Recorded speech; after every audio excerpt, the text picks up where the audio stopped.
صفحه 72. فروید چگونه پدر پسر روح القدس را به می، مامی و ددی بدل کرد. تاریخ سخنرانی 4/12/1398. آوایبود.com.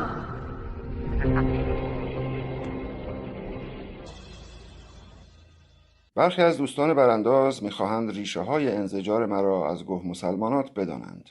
تمام ضربه هایی که ما میخوریم از گه مسلمانات است. ریشه های آن را نگاه کنید. هر کجا که اشتباهی رخ میدهد شیوه آن شیوه گه مسلمانیت است. مشکل گه مسلمانی چیست؟ مشکل آن است که در دوالیسم، در آن دوتایی خدا شیطان گیر کردند. برای همین در هر جا دو قطبی میسازند. یهودیان نیز اینگونه‌اند. آنها هم دچار دوالیسم هستند. در مذاهب ابراهیمی و در زرتشت و مانی نیز دوالیسم وجود دارد. تنها در میترائیسم دوگانگی نیست، بلکه نیکیگری و رعایت انسان و امر انسانی مورد توجه است. در واقع مهرآیینی خوب بودن و نیکاندیش بودن است. در آن اندیشه هرچه که هست نیکی است. شما انسان به وجود می آیید که نیکی پخش کنید و آدم باشید. ریشه های حقوق بشر نه در اندیشه های کوروش بلکه در میترائیسم است و مسیحیت تنها مذهبی است که بیشترین نصیب را از میترائیسم برده است. در آیین زرتشتی اهورامزدا و اهریمن را دارید. برتری زرتشتی ها نسبت به اسلام و یهودیت در این است که آنجا شیطان یک خدای واحد و شر است و اهورامزدا هم خدای نیکی و خدای واحد است. اسلام از زرتشتی ها کثیف‌تر است، چون در اسلام شیطان بنده خداست. در واقع همان دوالیسم بدل به یک دیکتاتورشیپ می شود. برای همین است که دوالیسم اسلامی بدل به ولی فقیه و الله می شود و در همان دوتایی دفن می گردد. یعنی زوج مرتبی است که به جای اینکه به جمع وصل شود و گسترش پیدا کند، برخلاف زرتشتیان به یک برمی گردد. آن یک وحدانیت یک دیکتاتوری است که شما را وادار به بندگی می کند. ارباب بزرگ، الله، ولی فقیه، سایه خدا، شاه، ملا شاه، سلطان، همه اینها ریشه های درماندگی ماست. یارو خود را برانداز می داند و نمی فهمد چون گوه مسلمان است. مسیحیت این دوالیسم را از تثلیث آغاز می کند. پدر، پسر، روح القدس. و فروید جای این تثلیث را با می، مامی و ددی، یعنی پدر، مادر و من عوض می کند. یعنی یک تثلیث دوباره را وارد می کند. انسان دهکده جهانی مارشال مکلوهان فروید را نقد کرده و او را عقب مانده می داند، در حالی که روانشناسی جدید از فروید بهره ها برده، اما فروید را زیر پا له کرده است. یکی از کسانی که بحث های جالبی علیه فروید دارد ژیل دلوز است. فروید مثلث ددی، مامی و می را مطرح می کند و این شروع مدرنیسم است. در واقع اگر میگویند در قرن 20 نیچه، فروید و مارکس سه متفکر تأثیرگذار بودند، به این دلیل است که هر کدام از آنها یک پایه و مبنا بودند. یکی در زمینه اقتصادی و فلسفه سیاسی مبنا بوده، یکی دیگری در روانشناسی که بر همه تأثیر گذاشته و دیگری نیچه است که سراپا تأثیرگذار است و از همه اینها اصیلتر و قدرتمندتر که هنوز انسان به پیامبری او ایمان نیاورده کسی مثل مارکی دوساد است. مارکی دوساد عظمت همه این هاست. در واقع تفکر مارکی دوساد است که پدید آورنده فکر کردن، مدرنیسم و انسان است. ما این تجارب را نداشتیم. 1400 سال در گوش ما بلاهت کردند. فروید این کار را شروع می کند و هزاران نقد به او می شود، ولی او از بستری به بستر دیگر حرکت می کند. در واقع در ددی پدر و در می پسر هست و فروید با زیرکی مامی را جایگزین روح القدس می کند. مامی یعنی مادر، خالق، پدید آورنده، انسانساز، و روح القدس به جای مامی می نشیند. مامی یعنی زن و زن در مذاهب ابراهیمی دروازه گناه و همان شیطان است، ولی در فلسفه مدرن زن به جای روح القدس می نشیند. برای همین است که کشیش ها و ملاها متعصبند، چون آنها روح القدس باز و الله خواهند، ولی اینجا مامی به معنای مادر و پدید آورنده و موتاست. موتا یعنی مادر، یعنی آموزگار. ددی، مامی و می که جای تثلیث قرار میگیرند و حالا جنگ ما با همین ستایی است که بدل به یک خانواده شدند. اینجا مامی در نهایت بدل به زن می شود و در واقع ما یک نوع فرابرابری خواهی رو داریم و گذر از تبعیض جنسیتی همینجا اتفاق می افتد. ظاهراً فروید یک یهودی ضد زن است، اما می بینید مبنای ددی، مامی و می زن را در غرب آزاد می کند. از طرفی همین ستایی همه را استثمار هم می کند. خانواده، جامعه گوه مسلمانی جامعه فرقه‌ای است، در واقع جامعه وامانده در می، مامی و ددی است که معنای خانواده می دهد. و شما جامعه را هم بر اساس خانواده نگاه می کنید. تشکیل نژاد و محله و ایل می دهید. یعنی هنوز تفکر ایلی دارید. هنوز در قرن 21 وقتی از فدرالیسم حرف می زنید از اتنیک فدرالیسم می گویید. جالب است. عاشق لندن و نیویورک هستید چون چند فرهنگی است، اما از آنها چیزی یاد نمیگیرید و وقتی میخواهید به کشورتان رسیدگی کنید برعکس تجربه لندن و نیویورک عمل میکنید. مدینه فاضله شما نیویورک و لندن است، اما شهر خود را از چند فرهنگی بودن تهی میخواهید. میخواهید در ارومیه فقط ترک یا کرد باشد و آنجا را تک فرهنگی کنید. این همه احزاب جمع میشوند تا کاری کنند، آن وقت از اتنیک فدرالیسم حرف میزنند. خیلی مسخره است. نمیگویند ما خواهان کشوری فدرال هستیم، یعنی اتنیکی رفتار میزنند. دلیل این کار چیست؟ دلیل آن جامعه وامانده در ددی، مامی و می است.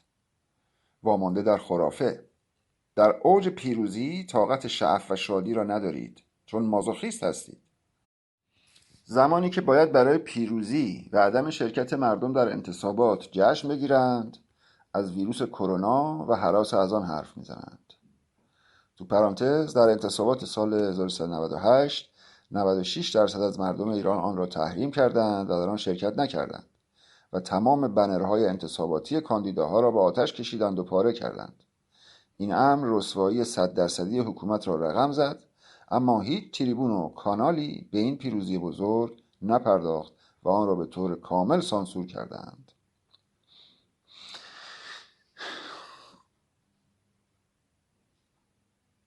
درست فردای انتخابات مزدوران تمام تمرکز خود را روی تبلیغ ویروس کرونا و تولید هراس گذاشتند و از این طریق به حکومت کمک کردند. پرانتز بسته.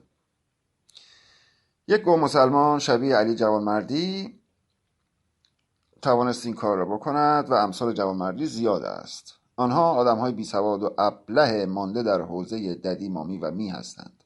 آنها برای جامعه انسانی ارزشی قائل نیستند. فقط به فکر ددی، مامی و می هستند. اما این تفکر چه بلایی بر سر شما می آورد؟ این تفکر شما را از خاص تهی می کند. وقتی اهل ددی، مامی و می شوید، اهل خانواده خود می شوید و این باعث حذف امیال و خواسته های انسانی شما می شود، چون بسیاری از این خواسته ها و مطالبات مخالف مثلث ددی، مامی و می هستند. در نتیجه همین مثلث که خانواده شماست، این خانواده تمام خواسته های شما را تحت سلطه قرار می دهد. یعنی جامعه کذایی شما ارتجاعی می شود. در نتیجه خانواده و قوم و نژاد عقب مانده و تفکر گوه مسلمانی می شود اولویت شما. در واقع شما هیچ درکی از ساکنان دهکده جهانی مارشال مکلوهان و درکی از نومودرنیسم ندارید. نومودرنیست ها می خواهند زمین را از زیر پای این مثلث بیرون بکشند. این مهم است تا این جریان ریزومی شود و نه درختی. ما باید کاری کنیم که زمین از زیر پای این مثلث خارج شود تا این مثلث بدل به بدنی بی عضو شود. این نکات خیلی مهم است. میخواهم بگویم ماشینی به نام Desire Production که معنی تولید خواسته است در جهت خلاف سرمایه و خلاف جهت جامعه ددی، مامی و می و خلاف ایل و مذهب و سنت و سیاست عمل میکند، چون تولید خواست میکند. Desire Production ماشینی است که بدن عضودار را تولید میکند. من کیر دارم و کیر تولید خواست میکند و میخواهد سکس داشته باشد. ولی پول بدنی بی عضو است و چون عضو ندارد خواستی تولید نمی کند. تقابل پول و آدمی. انسان عضو دارد، دهن، شکم و غیره دارد. پس غذا و آب میخواهد، چون طالب است و طلب میکند. در نتیجه اجرای خواست میکند. در واقع بدن عضودار برای هر عضو خواست مربوط به آن را طلب میکند. جامعه اسلامی، جامعه ایرانی یک بدن بدون عضو است. انسانها عضو آن جامعه نیستند. این بدن ولی فقیه و اسلام و خرافات است و چون مردم از اعضای آن محسوب نمیشوند، در نتیجه خواستی هم ندارند. چنین جامعه‌ای جامعه یک نواخت است. تقسیم بندی مردم به لر، کرد، ترک و از این دست بیهوده است. همه گوه مسلمانند چون خواست ندارند. تنوع خاص در جامعه ایرانی وجود ندارد. به بدن خود نگاه کنید. وقتی تشنه میشوید آب میخواهید. آب و غذا یک خواست است. شما کس دارید و میخواهید سکس داشته باشید. این یک خواست است. تک تک اعضای شما تولید خواست میکنند. اینکه من از جامعه گوه مسلمانی انزجار دارم به این خاطر است که خواست شما را میکشد و شما را دچار پرهیزکاری میکند. شما پرهیزکار هستید، یعنی از همه چیز دوری دارید.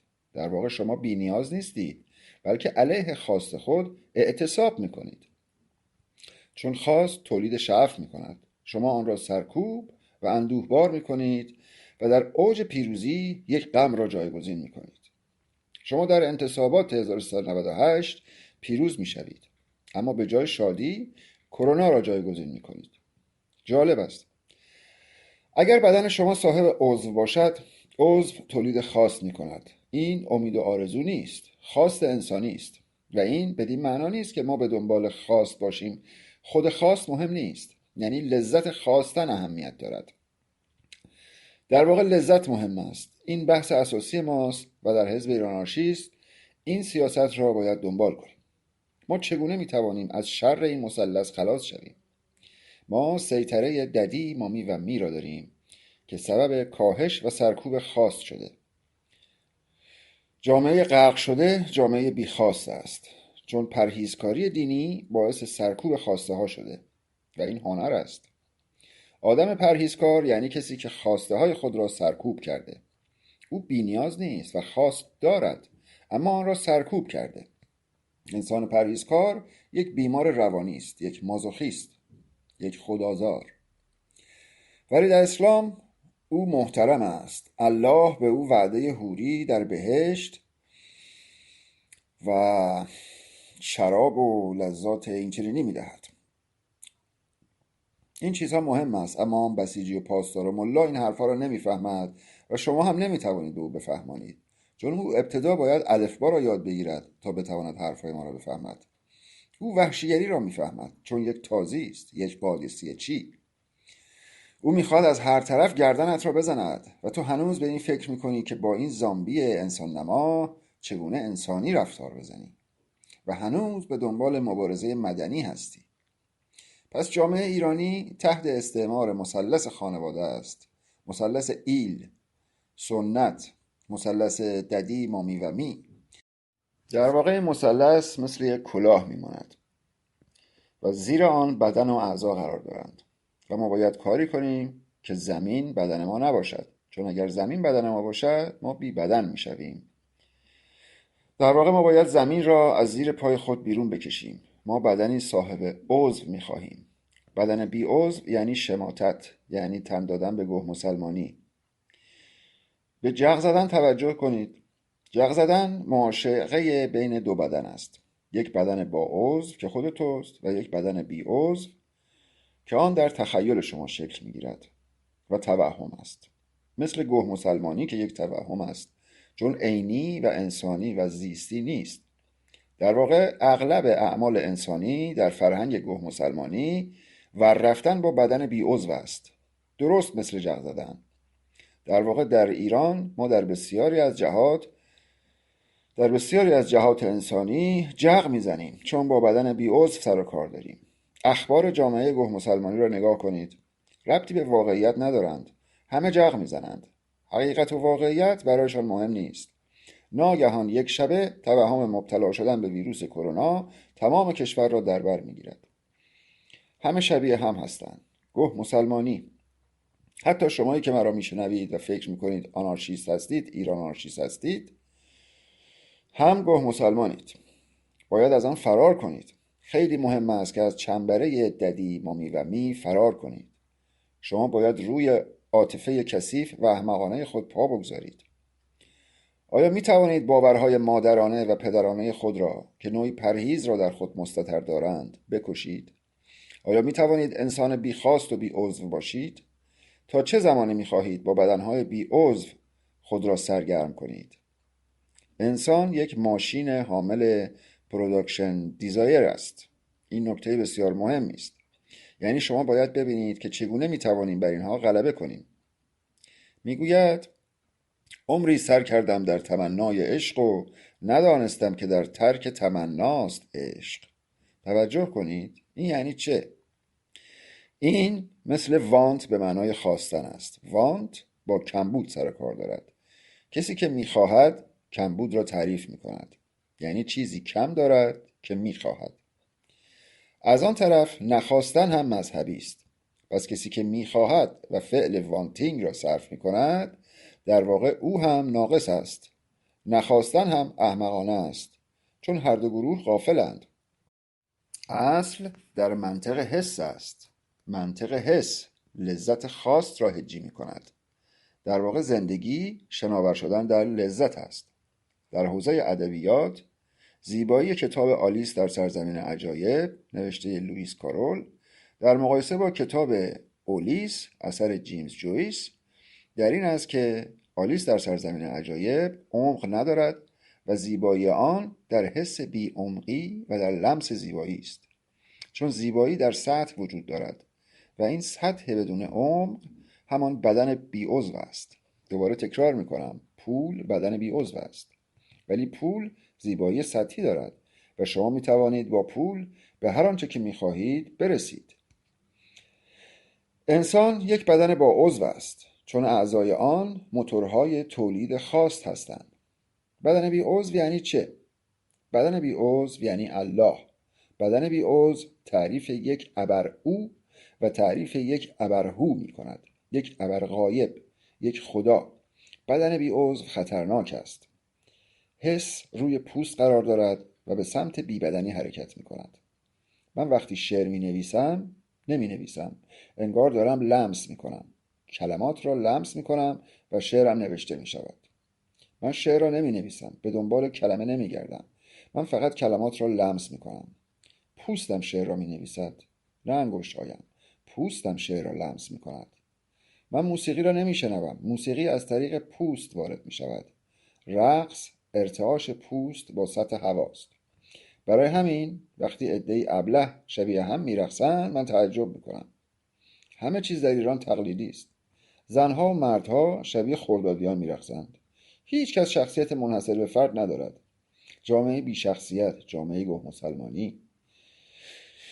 و این وحشتناک است. مثل سریال های صدا و سیما یا سینمای فارسی. شما همواره تیپ میبینید. تمام سریال ها یک ملا یا حاجی بازاری دارند و همه هم شبیه هم هستند. همه باید چند زن داشته باشند. یک حاجی بازاری رو نمیبینید که آدم باشد و عاشق شود. جامعه‌ای که در آن تفکر نباشد مثل بدن بی عضو شخصیت و خواست و تنوع ندارد و لذت محور نیست.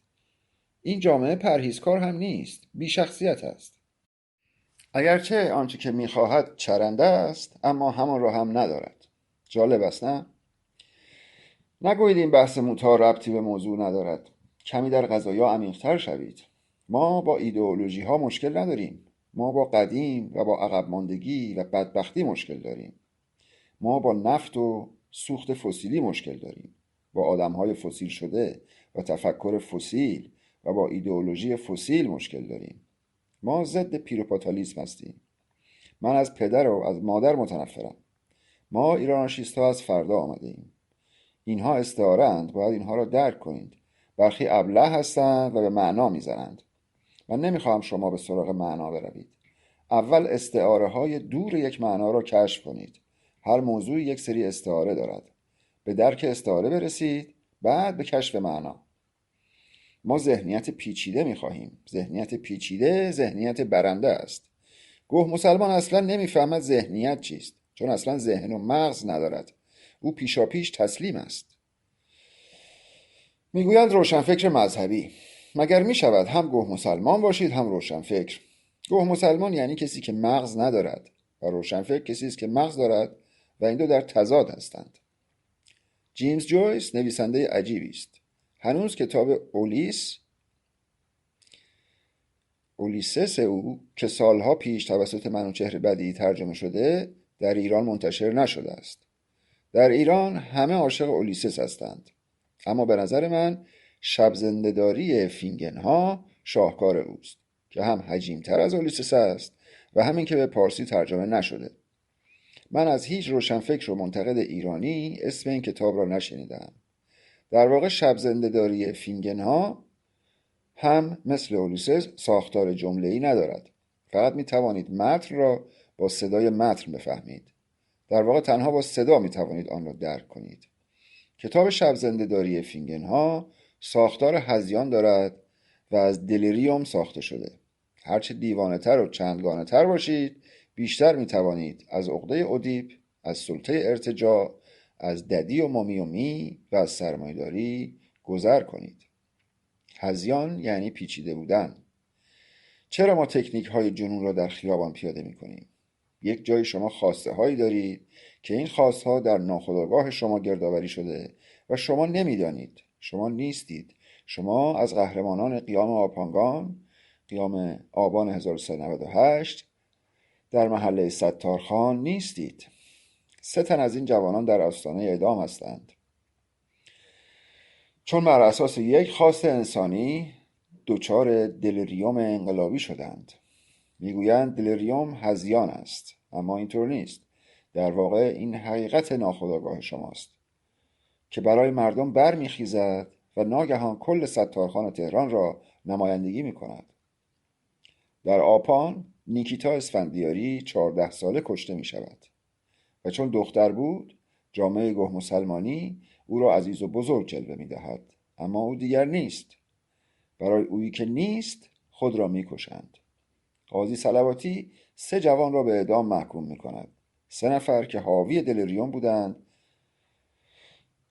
اما برای کسی مهم نیست و همه منتظر مرگشان هستند. جامعه گوه مسلمانی و کثافت.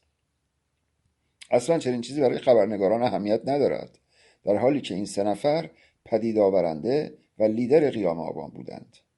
از یک طرف جوانان دستگیر شده را زیر شکنجه کشتند و به بهانه قربانی کرونا دفن کردند و از طرفی برای ترس افزایی دست به اعدام عده‌ای دیگر میزنند. از هر سمت دارد ترس وارد می شود. قضیه وحشتناک است. وقتی کتاب شب زنده‌داری فینگنها را می‌خوانید، هجوم زبان، صدای صداها و این هذیان‌های انسانی را می‌بینید. آیا این ملاها، این وحشی‌ها در درون خود، در انسان خود انسان ندارند؟ آیا کسانی که 17 بار در روز به سجده می‌روند و کلمات نامفهوم ضد انسانی را می‌گویند، لحظه‌ای به انسان فکر می‌کنند؟ در واقع هرچه شما چندگانه‌تر و دیوانه‌تر می‌شوید، به انسان خود نزدیکتر می‌شوید. وقتی به انسان خود نزدیک می‌شوید، از عقده اودیپ و سلطه ارتجاع و سنت و سوخت فسیلی فاصله می‌گیرید و به خلق یا به تولید می‌رسید. و خلق قیمت دارد. خالق کالای تازه تولید می‌کند و همه خریدار کالای تازه هستند. خانواده کالای تازه‌ای نیست. سرمایه‌داری تازه نیست. از عصر سنگ‌ها سرمایه‌داری بوده و همیشه عده‌ای بودند که به شیوهی تکراری کلاهبرداری می‌کردند. سرمایه‌دار هرگز خلاق نیست. سرمایه‌دار فقط کلاهبردار است. مثل دزدان جمهوری اسلامی، اختلاسچی‌ها. ای ملا و ای خبرنگار، چیرگی بر ضعیف‌ها و بیسوادها و توسریخورها هنر نیست. فریب دادن هنر نیست. اینکه بتوانید مردم را نجات دهید هنر است. اینکه به آنها شجاعت ببخشید هنر است. گوه مسلمان، ترساندن هنر نیست. از جان این مردم چه می‌خواهید؟ آیا به خاطر $10,000 است که سپاه به شما می‌دهد؟ ما در عصری نیستیم که کشورها بر ما تسلط داشته باشند. ما همزمان قربانی شرکت‌های سهامی و چند ملیتی هستیم. حتی شرکت‌های وابسته روسی که در ایران حق اکتشاف معادن را گرفته‌اند در واقع یک کورپوریشن هستند و تمام این شرکت‌های سهامی یک رسانه دارند. شرکتی مثل میتسوبیشی یک کورپوریشن است. از پایگاه اتمی گرفته تا اتومبیل و تلویزیون و غیره را تولید می‌کند. رسانه و تیم فوتبال دارد. در واقع اینها سایه دارند. زمین را میبلعند و خبرنگارها هم از آنها تبعیت می‌کنند.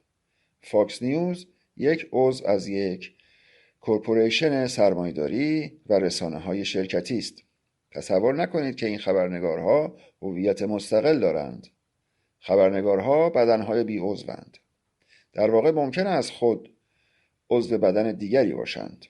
یعنی حتی در جایی که کار می‌کنند آنجا بخشی از یک کورپوریشن باشد.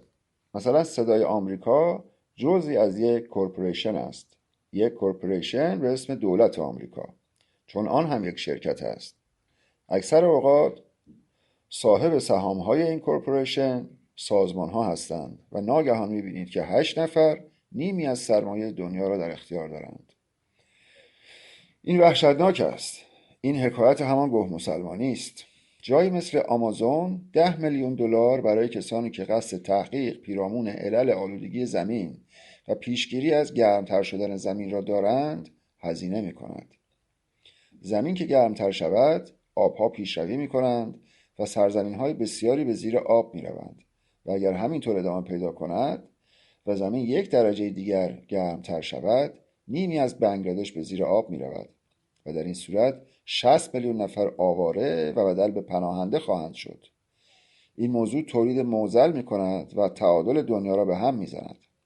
اینها همه بحث‌های انسانی هستند. حالا بدن بی عضو، بدنی که تولید خاص ندارد، وقتی با این پدیده ها برخورد می‌کند میگوید تقدیر چنین خواسته. زمین را به کثافت می‌کشند و میگویند خدا خواسته. میگویند دزدی کنید تا امام زمان ظهور کند.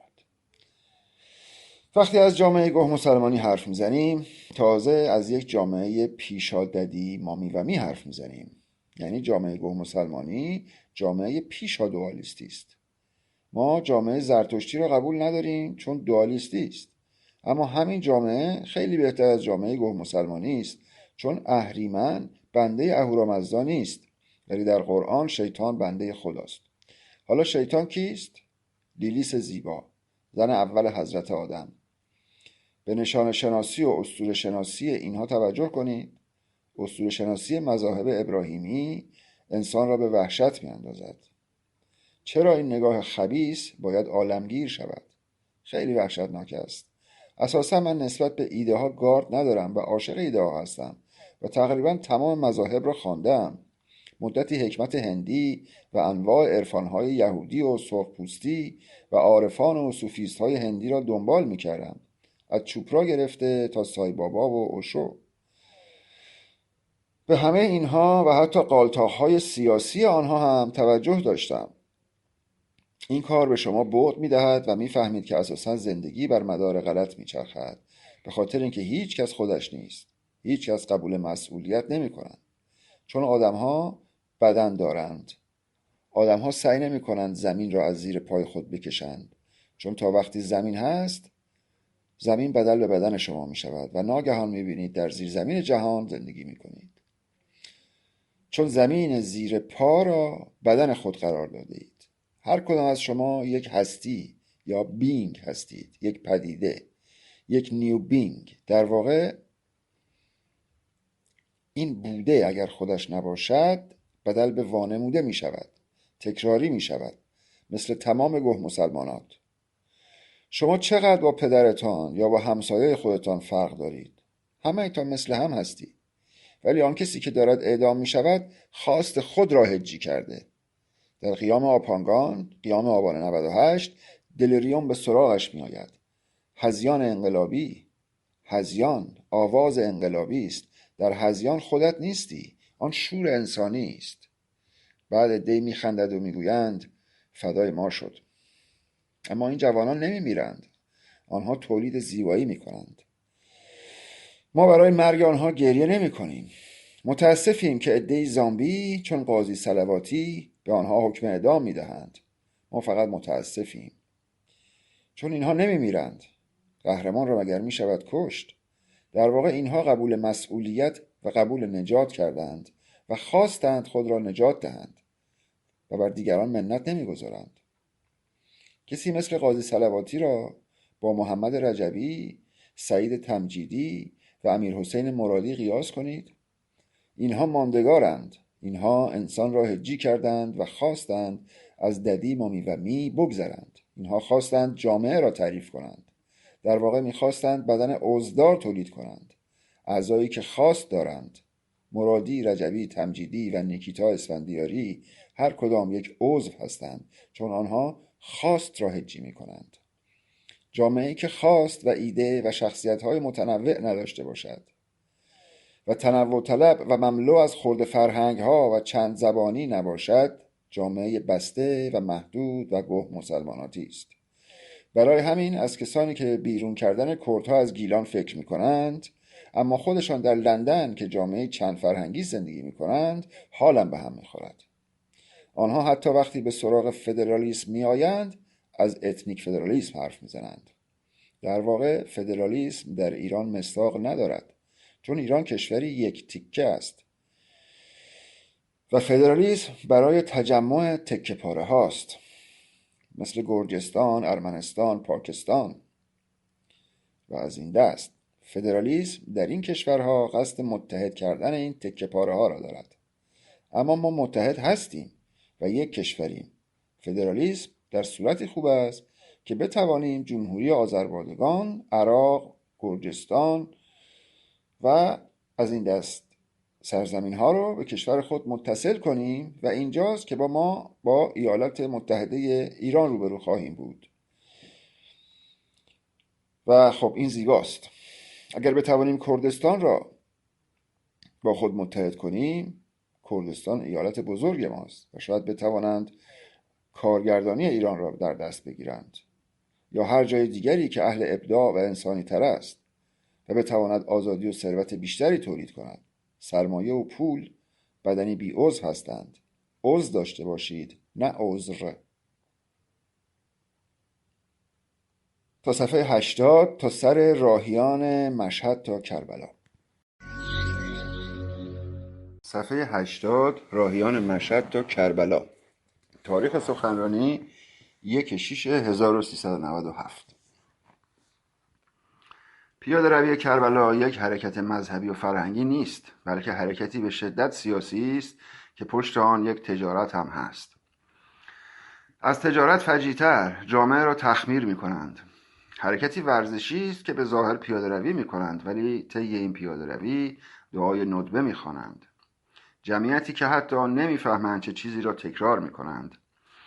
در این منجلابی که هستیم قدم می زنند و دعا می خوانند و از مشهد راهی کربلا هستند. در کربلا احمد الحسن حضور دارد.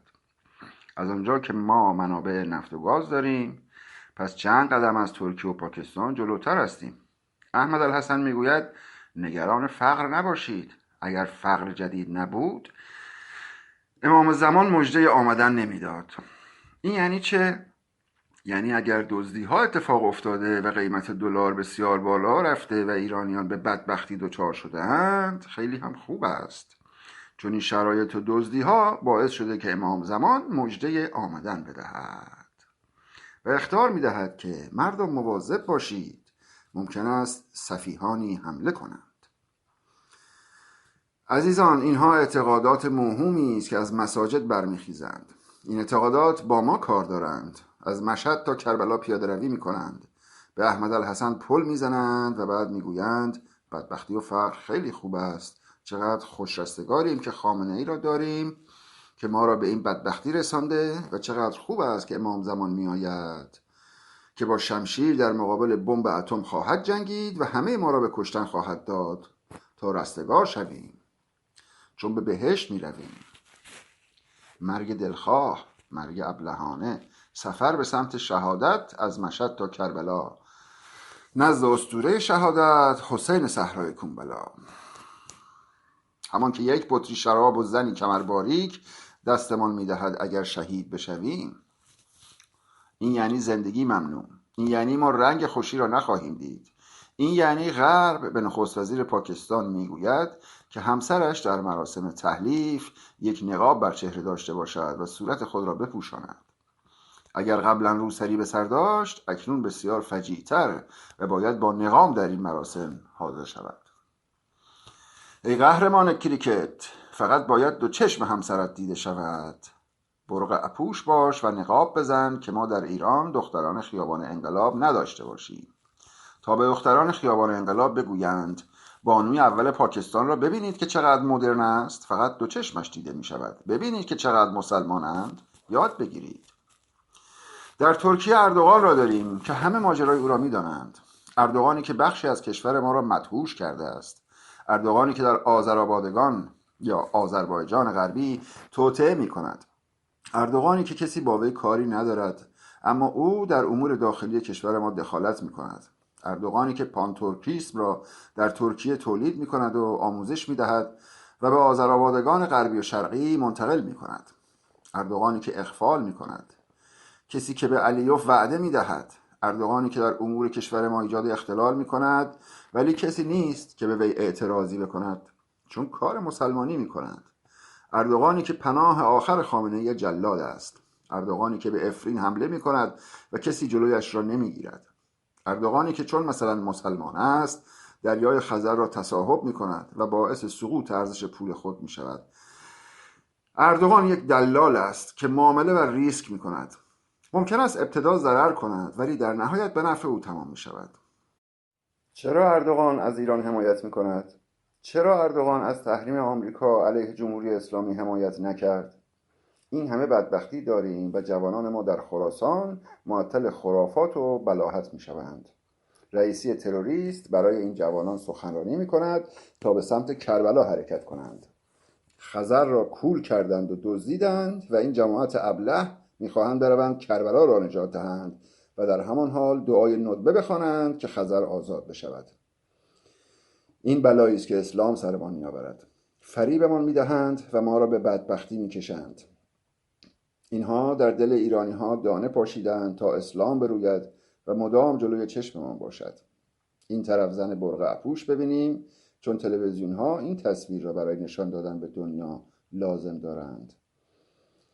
اینها جهانی است که ما با آن معاصریم و این قبلی است که بر جهان ما می رود. در جهان ما روشنگری مرده است. در دنیا روشنفکر به بسیاری داریم. روشنفکرهایی که رمان و داستان بخوانند، شعر بنویسند. اما اینان روشنفکر الکی هستند، مثل زنانی که با عمل جراحی به زیبایی دست پیدا میکنند. بارها عمل جراحی بینی میکنند ولی با این حال زشت میشوند.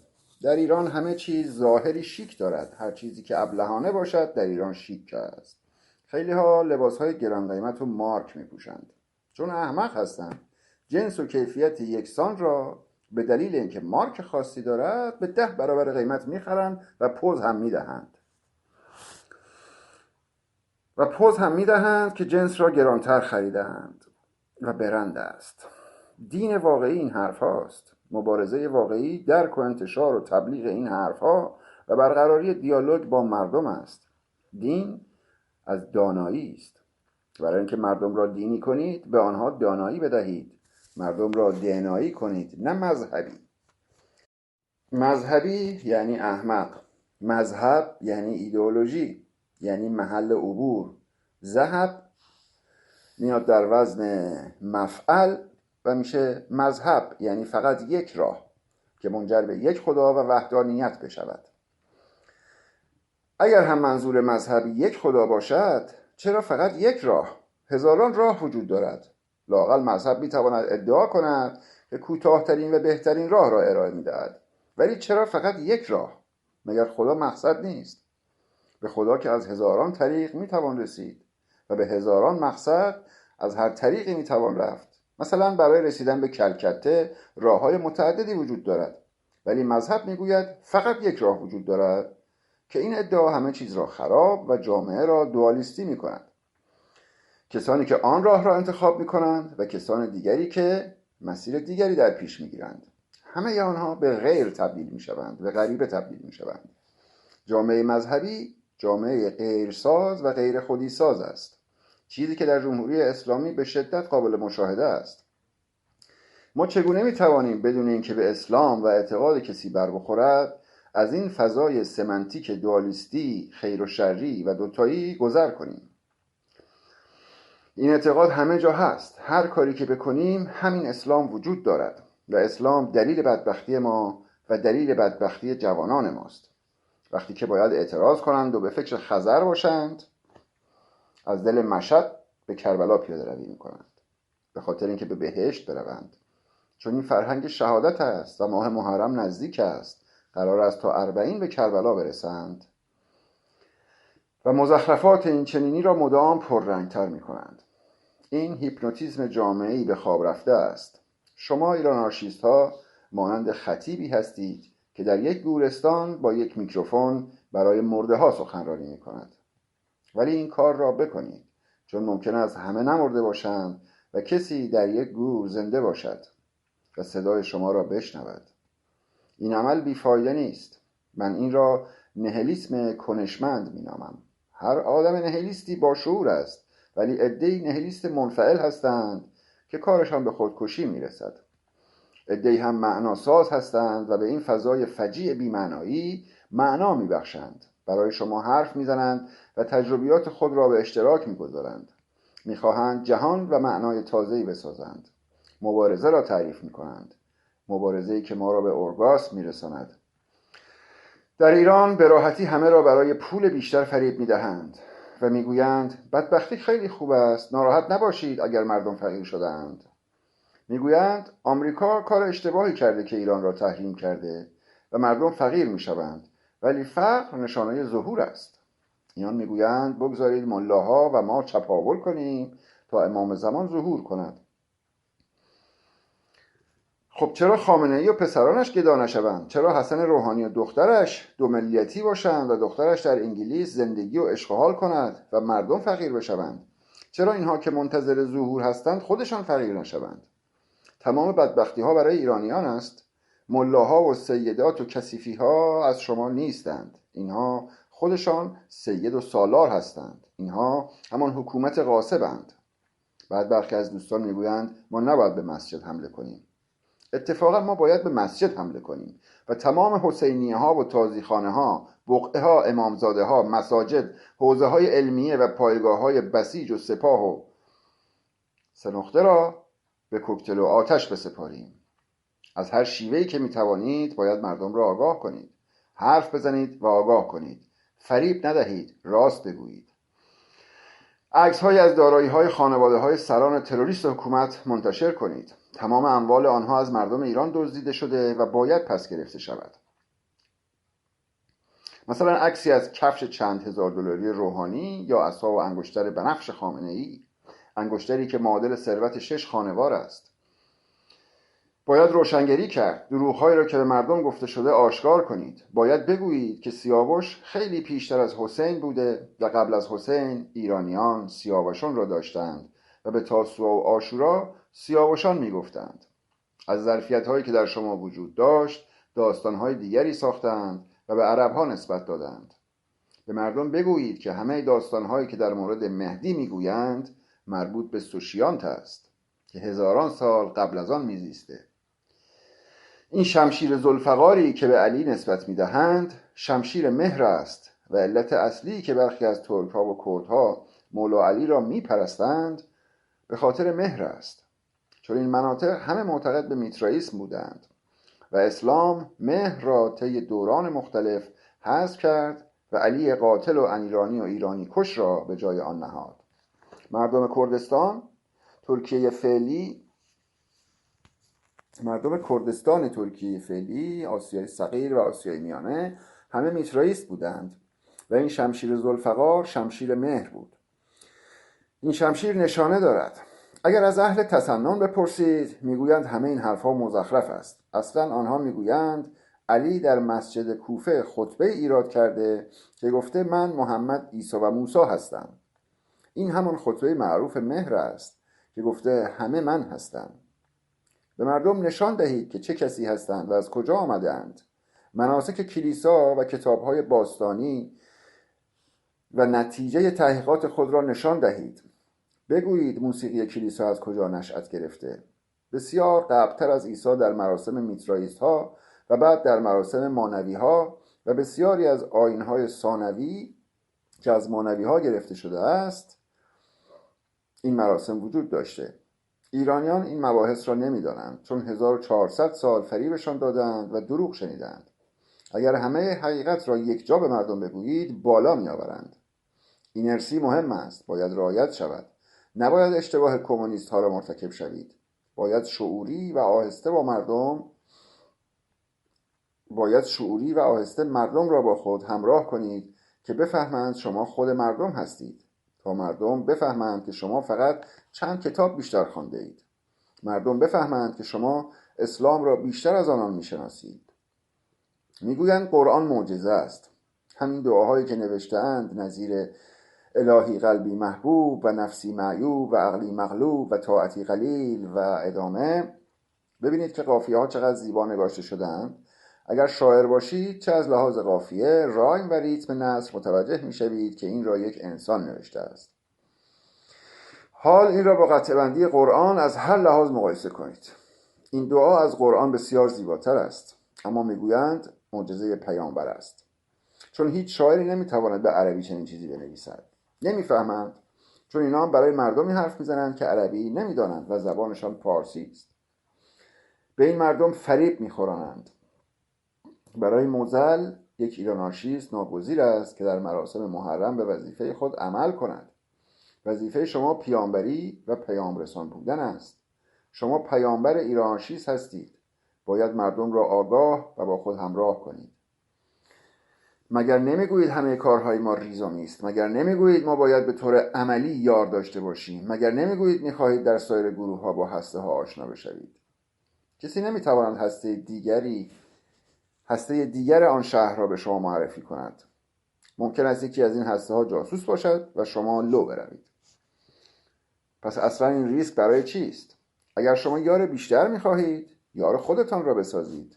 شما یاد گرفته اید بهتر از من سخنرانی کنید.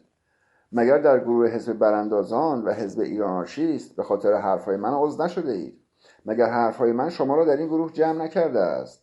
پس شما هم با حرفهایتان گروههای دیگری بسازید. مسلمان ها میگویند زکات علم نشر آن است. اگر چیزی از من آموخته اید به کسان دیگر بیاموزید و آنها را گروه کرده و خود لیدر آنها بشوید. کار فرهنگی و کار شعوری و انقلابی انجام دهید. شما که در پی مقام و قدرت نیستید. شما که هیچ چیز برای خودتان نمیخواهید و همه چیز را برای همه میخواهید. پس شروع کنید. نگویید مسجد را تحریم کنیم چون اگر به مسجد برویم مسلمان میشویم. نه، شما مسلمان نمیشوید چون به آگاهی رسیده اید. محال است که بتوانند شما را مسلمان کنند. شما نمیتوانید ادای مسلمان ها را در بیاورید چون شما به حقیقت رسیده اید. پستی آنها برای شما رو شده است. پس بقیه را به حقیقت برسانید. شما پدر و مادر میشوید و بچه های شما نیاز به آگاهی دارند. بشرا بیبی همسر قهرمان کریکت مسلمان نیست، ولی به او میگویند اگر میخواهی همه مردم را فریب دهی و با خود همراه کنی به همسرت بگو یک نقاب و برقع بپوشد تا مردم تصور کنند همان پیامبر ظهور کرده. به داستانهای محمد از زبان خودشان گوش بدهید که محمد چند همسر داشته، چقدر جنگ و قتل عام کرده و چه چیزهایی در مورد تقسیم غنایم گفته. او گفته است که اگر یکی مسلمان نبود باید به زن و دختر و پسرش تجاوز کرد. پسر و دخترش باید غلام و کنیز بشوند. مثل این است که بگوییم اگر یکی ایراناشیست نبود باید به زنان و فرزندان او تجاوز کنیم. اگر ما چنین کاری کنیم تمام مسلمانان میگویند ما ضد انسان و ضد حقوق بشریم. ولی اگر یک مسلمان این کار را بکند خیلی عادی است و اینها هر روز در جمهوری اسلامی به زنان و دختران ما تجاوز میکنند و کسی هم اعتراض نمیکند. میگویند دختری که حکم اعدام گرفته برای اینکه به بهشت نرود باید به او تجاوز کنند. فکرش را بکنید. دختری کمونیست که حکمش اعدام بود در زندان به او تجاوز میکردند و میگفتند اگر باکره از دنیا برود به بهشت خواهد رفت و برای اینکه به بهشت نرود به او تجاوز میکردند و بعد اعدامش میکردند. این جنون آور است. برای همین است که همه چیز به مسیر خطایی رفته. جامعه آلوده، قاتل و کثیف است. به خاطر این است که جامعه بدوی و زامبیوار شکل گرفته. هر نیروی انتظامی، هر پلیسی مریض و قاتل است و نیاز به روان درمانی دارد. کاملا مشخص است که خامنه‌ای احتیاج به روان درمانی دارد. او یک مریض و روانی مطلق است. ببینید چقدر ظاهرشان را حفظ می کنند، ولی جایی که تعادلشان به هم می خورد خوی شکنجهگریشان بروز می کند. زمانی مردم به اصلاح طلبان رأی می دادند و آنها هم از مردم و خدمتگزاری و مردم سالاری حرف می زدند. اما در قیام فرودستان در قیام دی 1396 مردم گفتند اصلاح طلب اصولگرا، دیگه تموم ماجرا، و همین اصلاح طلبان رو به اصولگرا بدل کرد. فرمان مرگ مردم را صادر کردند و به مردم آشوب طلب و ضد انقلاب گفتند. اگر مردم بیشتر ادامه میدادند القاب بسیار بدتری هم از طرف اصلاح طلبان نصیبشان میشد. اینها حتی به خواهر و برادر خودشان هم رحم نمی کنند. مثل کسی که میلیاردها تومان سرمایه دارد ولی حق زن برادرش را نمیدهد و مدعی است که میخواهد یک کشور را پس بگیرد. به جای اینکه یک ملت را آزاد کند بهتر است که اول خودش را آزاد کند. ظلم و ظالم مگر شاخ و دم دارد؟ خانم بشرا بیبی را ببینید که نقاب زده. او بانوی اول پاکستان است. پاکستان کشوری با 5 ایالت پنجاب و ایالت سرحد شمالی، کشمیر عزیز، کشمیر زنان چشم کشیده و کمرباریک، کشمیر شعرهای پارسی، ایالت سند، ایالت ناز و تان، 3 حرف آخر بلوچستان. زمانی پاکستان بیش از 5 ایالت بود. بنگلادش هم متعلق به پاکستان بود، اما در سال 1970 بنگلادش جدا می شود. انقلابی در می گیرد و بنگلادش جدا می شود. آنها هم مسلمانند و با هم در حال رقابت هستند که بیشتر بر سن زنان بزنند. همه در زنکشی در حال سرقت از هم هستند. درباره این چیزها حرف باید زد و نوشت، چون موزل ما این چیزهاست. چرا پاکستان؟ به همان دلیل که ترکیه. چرا پاکستان؟ چون دختران خیابان انقلاب. چرا پاکستان؟ چون جمهوری اسلامی خیلی سود داشته. چون سگی که در خاورمیانه بسته بودند، سردار سلیمانی، در حال خالی کردن جیب شیخ‌های عرب بود. چون آمریکا خیلی بدهی داشت و باید بازپرداخت می‌کرد. آمریکا ناگزیر است که 400 میلیارد دلار به عربستان سلاح بفروشد. سلاحی که در همان منطقه برای کشتن مردم منطقه استفاده می شود. سلاحی که آمریکا به عربستان می فروشد کجا باید استفاده شود؟ در ایران، عراق، افغانستان، یمن و همان کشورهای منطقه. یعنی در خاورمیانه عده‌ای زامبی و تروریسم را به اسم لشکر قدس به وجود می آورند و از این طریق شیخ‌های عرب را تهدید می کنند. آنها هم ناگزیرند که سلاح بخرند. عربستان سلاح زیادی از آمریکا و روسیه خریداری کرده است. از روسیه سلاح ضد موشک خریداری کرده که اگر ایران حمله موشکی کند بتواند دفاع کند. ایران از روسیه موشک خریده و عربستان هم سلاح ضد موشک از روسیه خریده. خیلی جالب است. چرا این اتفاق می‌افتد؟ چون همه اینها مسلمانند و دغدغه‌ای جز حفظ اسلام ندارند. تا امام مهدی ظهور کند. امام مهدی کیست؟ همین احمد الحسن که میگوید فقر خوب است. چون شما فقیر، بی فرهنگ و بی سواد مانده اید و تحمل کرده اید، باعث شدید امام زمان ظهور کنند. یعنی اینکه هنوز چیزی از شما باقی مانده که چپاول کنند. به این ترتیب شما را هیپنوتیزم می‌کنند تا بتوانند شما را بیش از پیش غارت کنند تا جانی برای شما نماند. من دلم برای طبقه فرودست می‌سوزد. حالم از طبقه روشنفکر ایرانی، از بیشعور ایرانی، از این همه کانال مزدور به هم می‌خورد که چرا این صداها را، تو پرانتز فایل‌های صوتی روشنگرانه موتی علی عبدالرضایی که آگاهی بخش و انسانساز هستند، پرانتز بسته، چرا این صداها را پخش نمی‌کنند تا مردم بفهمند قضیه چیست؟ من چندین بار در جلسات ادبی سخنرانی کردم و به من لقب اژدهای خاورمیانه را دادند. یعنی وقتی حرف میزنید آنها میفهمند چقدر میدانید. بعد این احمق‌هایی که کانال دارند و من مقاله هایشان را نوشتم نمیفهمند. چون تمام عمرشان چیزی نخواندند. اسلام به سمت زن نقابدار و برقع پوش می رود و ما ناگزیریم از کلمات کافدار استفاده کنیم. میگویند علی لفظ مادر سید جنسیتی است و به زنان توهین می شود. نمی شود به جای آن پدر سید بگوییم؟ پاسخ می دهم نه، مادر سید بهتر است، چون تو نمی فهمی. اگر بگوییم کله کیری ایراد نمی گیرد، این ضد مرد نیست. ولی اگر به قول گیلک ها بگویی شالکوس ایراد می گیرند، چون فکر می کنند این کلمه جنسیتی است. ولی نمی گوید که این حاصل آن فرهنگ ضد زن است. نمی فهمد که نباید همه فمینیسم را در این کلمات خلاصه کرد. زبان را زنان ساختند. اصلا زبان زنساز است و این را یک متفکر فرانسوی اثبات کرده است. باید ژولیا کریستوا را بخوانید تا بدانید. مگر شما نمیخواهید بجنگید؟ مگر نمیگویید زن هستید و میخواهید فمینیست باشید؟ پس اندکی تئوری فمینیستی بخوانید تا بر حقوق خودتان آگاه شوید. با اداهای مردانه که فمینیست نمیشوید. فمینیسم هم انقلابی است که در مغز اتفاق میافتد. همه چیز در مغز اتفاق میافتد. باید بدانید و بشناسید. اگر فمینیسم هستید باید علیه بشرا بیبی، اولین زن پاکستان، مقاله بنویسید. بروید علیه زن اردوغان، علیه زن خاتمی، علیه زن خامنه‌ای، علیه فائزه هاشمی بنویسید که هنوز روسری گره میزند و سرمقاله هایش را یکی دیگر می نویسد. در خاورمیانه همه چیز تقلبی و مصنوعی است. تا صفحه 86 تا سر سنت و ارتجاع. صفحه 86 سنت و ارتجاع. تاریخ سخنرانی 3/4/1398. avogaboo.com.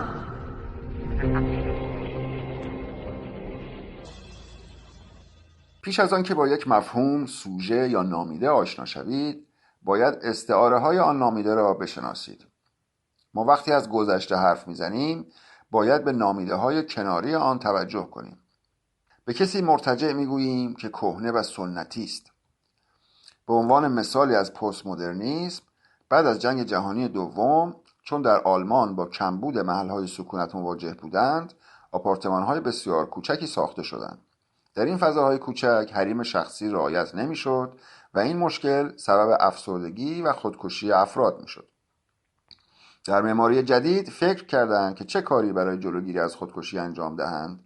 چون نمی‌خواستند ساختمان‌ها را تخریب کنند، با ایجاد تحولی در معماری داخلی خطوط صاف و زوایای تیز را از بین بردند. مثلا درها را انحنا دادند، مانند معماری ویکتوریایی که پر از منحنی است. این تلطیف و حسی سازی را احیای سنت نامیدند. اما این کار احیای سنت نبود، بلکه احیای یکی از ویژگی‌های حسی بود. در زبان پارسی انسان‌های مرتجع را کوتوله می‌نامیم. چنان که کسی گذشته را بداند گذشته‌گرا نیست. گذشته دستاوردهایی دارد و چراغ راه آینده است، اما قرار نیست در گذشته سیر کنیم و به گذشته برگردیم. ما از خرد باستان صحبت می‌کنیم. آیا می‌خواهیم به آن برگردیم؟ خیر، ما آن را احیا می‌کنیم. 1400 سال از خرد باستان نادیده گرفته شده و توسط یک مذهب ضد بشری تحلیل رفته و ضعیف شده. بنابراین ما از فردا آمده ایم، اما گذشته نامؤکد را نفی نمی کنیم. به عنوان مثال دیگر، نیما یوشیج اولین کسی نیست که قاعده ترازویی وزن را به هم میزند. پیش از او خیلی ها مثل تندر کیا و لاهوتی در این زمینه تلاش کردند، اما مرسوم نشد. نیما رفتار غیر ترازویی با وزن عروضی را مؤکد کرد. این در گذشته تکرار شده بود، اما بدل به رسم و امر محتوم نشده بود و از تمام پتانسیل هایش استفاده نشده بود. در واقع در گذشته انکار شده یا پذیرفته نشده بود. او با روایتی دیگر، پتانسیل زمانی، تجربه فرانسه و آشنایی با شعر آزاد وارد عرصه می شود و به نوگرایی مشهور می شود، در حالی که نو نبود. اما نیما آن را به شکل درستش استفاده می کند. شعر نو بعد از نیما بدل به سنت می شود. امروزه شعر نیما برای ما سنتی و تکراری است و کسی که شبیه نیما شعر بگوید برای ما شاعر محسوب نمی شود. اکنون خیلی ها می توانند شبیه فروغ شعر بگویند، اما تکراری است. در کارگاه نظریه سازی و تئوری ادبی اساس بر آوانگاردیسم است. از نظر من هر چیز تازه شعر است و چیزی که تازه نباشد شعر نیست. در حال حاضر خیلی ها شعر می نویسند، مثل ترانه سراها، اما شاعر نیستند و فقط تکرار می کنند، مانند هوشنگ ابتهاج، شاعر معاصر توده‌ای ها که برایش بزرگ داشت می گیرند و شاعر بزرگ خطابش می کنند. اما او حافظ دست سوم است، با همان صورتبندی، با همان قافیه ها و همان زبان. هرچند ممکن است بعضی از موضوعات روز را در شعر آورده باشد، اما با تعویل همان غزل حافظ می توانیم به موضوع روز برسیم. امثال هوشنگ ابتهاج، فریدون موشیری و پایینتر از همه مهدی سهیلی اصلا شاعر نیستند. در واقع بسیاری از بزرگان معروف در جامعه در زمینه شعر، داستان و سینما هیچند. سینماگری مثل کیمیایی که عده‌ای فیلم گوزنها یا قیصر او را بزرگ جلوه می‌دهند، اگر چیزهای جذابی هم داشته باشد، از نظر ساختار معنایی مدام یک چیز را تکرار می‌کنند: لومپنیسم. این لومپنیسم همه جا جاری، ساری و مدام به خودش برمیگردد و متعلق به گذشته است و هرچه درست می‌کند بیشتر در گذشته فرو می‌رود. این انقلاب اسلامی و فیلم پارسی کثافت زمان شاه و پر از مسائل ناموسی بود. کل فیلم در مورد آدمکشی برای دفاع از ناموس بود. از پشت این ناموس بازی ها ملایان به سان اپورتونیست های جلاد ظهور می کنند. سینمای کیمیایی، سینمای فیلم پارسی مولد جمهوری اسلامی بوده است. این لومپنیسم جاری مربوط به آن زمان است، اما غیر از این گذشته پست، گذشته ای هست که پتانسیلش مصرف نشده و گذشته غالب نیست. حزب توده، شاه، ملا، شیخ و اسلام گذشته غالب هستند. پتانسیل اسلام تمام شده است. شاید محمد در 14 قرن پیش گل روز خوشبویی بوده باشد، اما 14 قرن گذشته و امروز پلاسیده و بوی کثافت می‌دهد. اما شما هنوز با خاطره ای از گذشته آن به آن فکر می‌کنید. محمد با اعلام اینکه آخرین پیامبر است بزرگترین انکار خود را به دست داد، زیرا تا وقتی زندگی هست آخرین وجود ندارد و چون آخرین نداریم سنت باطل و گذشته غایب است. تا وقتی زندگی وجود دارد باید ضد گذشته باشی. زندگی امروز و فرداست و به سمت فردا می رود و تو فقط می توانی از تجربیات گذشته استفاده کنی تا اشتباهات قبلی را تکرار نکنی و تراژدی نسازی. تاریخ ما صورت کمدی دارد. ما مدام گذشته را تکرار می کنیم. در کمدی یک اشتباه دائما تکرار می شود.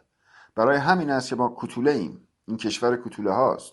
چون در انقلاب مشروطه، در ملی کردن صنعت نفت، در انقلاب سفید، در انقلاب 57، دوم خرداد، کوی دانشگاه، جنبش سبز و قیام فرودستان و سه نقطه، مدام پی آزادی بودید و علیه سنت جنگیدید، اما به سنت پناه بردید. میگویند در زمان محمد رضا پهلوی مدرنیته وجود داشته، اما در واقع او یک ملا بود. خاطراتش را بخوانید، وحشتناک و سنتی است. دلیل دیکتاتور بودنش اسلام بود و او با مجوز اسلام اجازه هر کاری را به خود میداد.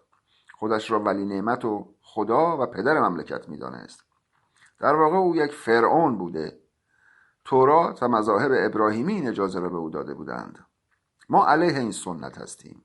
آن سنت مصرف شده است، سنت غالب، سنتی است که پتانسیلش تمام شده، گل روزی که گندیده و بوی کثافت می‌دهد.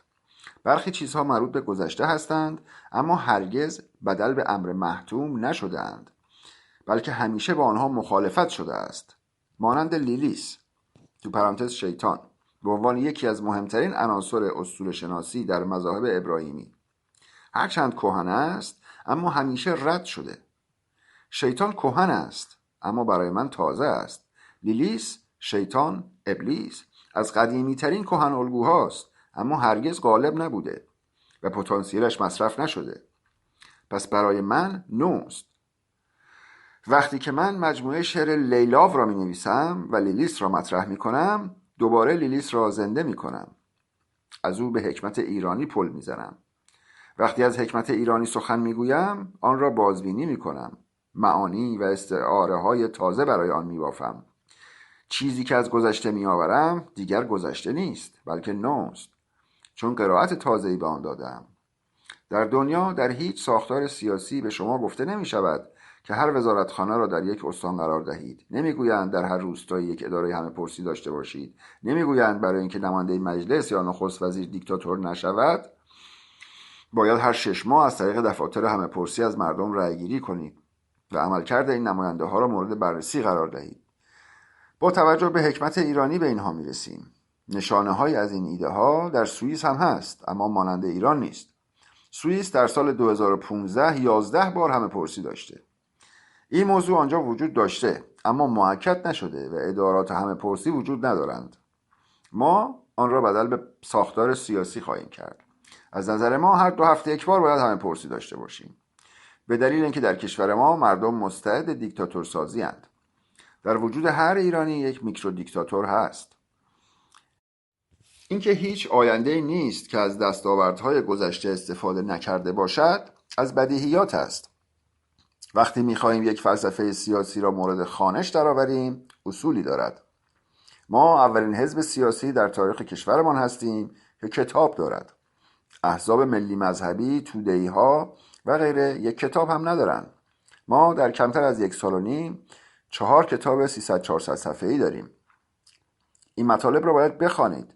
ما تنها حزبی هستیم که در هر روز بحث تئوریک میکنیم و همه میبینند که تمام مسائلی که بررسی کرده ایم اتفاق میافتد. اما این کاری که اکنون میکنیم بدل به گذشته شده. ما در 1 سال و نیم گذشته یک سنت ایجاد کرده ایم. این سنت نوعی از مد افتاده است، چون این کار را دیگر انجام داده ایم. در عصر جدید هر چیزی به سرعت کهنه می شود. ما اکنون هیچ چیز نوعی نداریم. تمام نوعهایی که از آن حرف می زنید نوعی از مد افتاده است. اگر قبلا چیزی پس از 10 سال کهنه می شد، اکنون پس از 1 ماه کهنه می شود. پس کارهای 1 سال گذشته ما برای ما کهنه شده و طرح مسائل روز برای بچه‌های ما عادی شده. هر کسی که سواد خواندن و نوشتن دارد با گذشته مرتبط است، چون دستاورد گذشته است. وقتی میگوییم ضد گذشته باشید، منظور ضد عناصر غالب و باورهای غالب گذشته است. اتفاقا ممکن است باوری از گذشته درست باشد. ما با آن استعاری رفتار میزنیم. منظور ما این نیست که تمام گذشته را کنار بگذاریم. حتی ما به خاطر اهمیت ویژه این مسئله برای ایرانیان میگوییم پدر و مادرتان را بکشید. تو پرانتز منظور دوری و نابودی سنت‌ها و باورهای گذشته است که در مغز پدر و مادرها نقش بسته است. پرانتز بسته. اما فقط یک ابله ممکن است که معنای مستقیم آن را برداشت کند. چون ما با یک تم فلسفی طرفیم، از نشانه شناسی و تمثیل و استعاره استفاده می‌کنیم. موضوع سنت آنقدر مهم است که حتی چون پدر مربوط به دیروز است، باید او را بکشیم. واضح است که منظور کشتن باورهای پدر و مادر است که از ابتدا امر و نهی می کنند. یک اسب وقتی زایمان می کند، بچه او روی 4 دست و پایش می افتد و راه می رود. اما نوزاد انسان تا چند ماه دمر خوابیده و تازه بعد از 6-7 ماه می تواند بنشیند و بعد از 1 سال می تواند راه برود.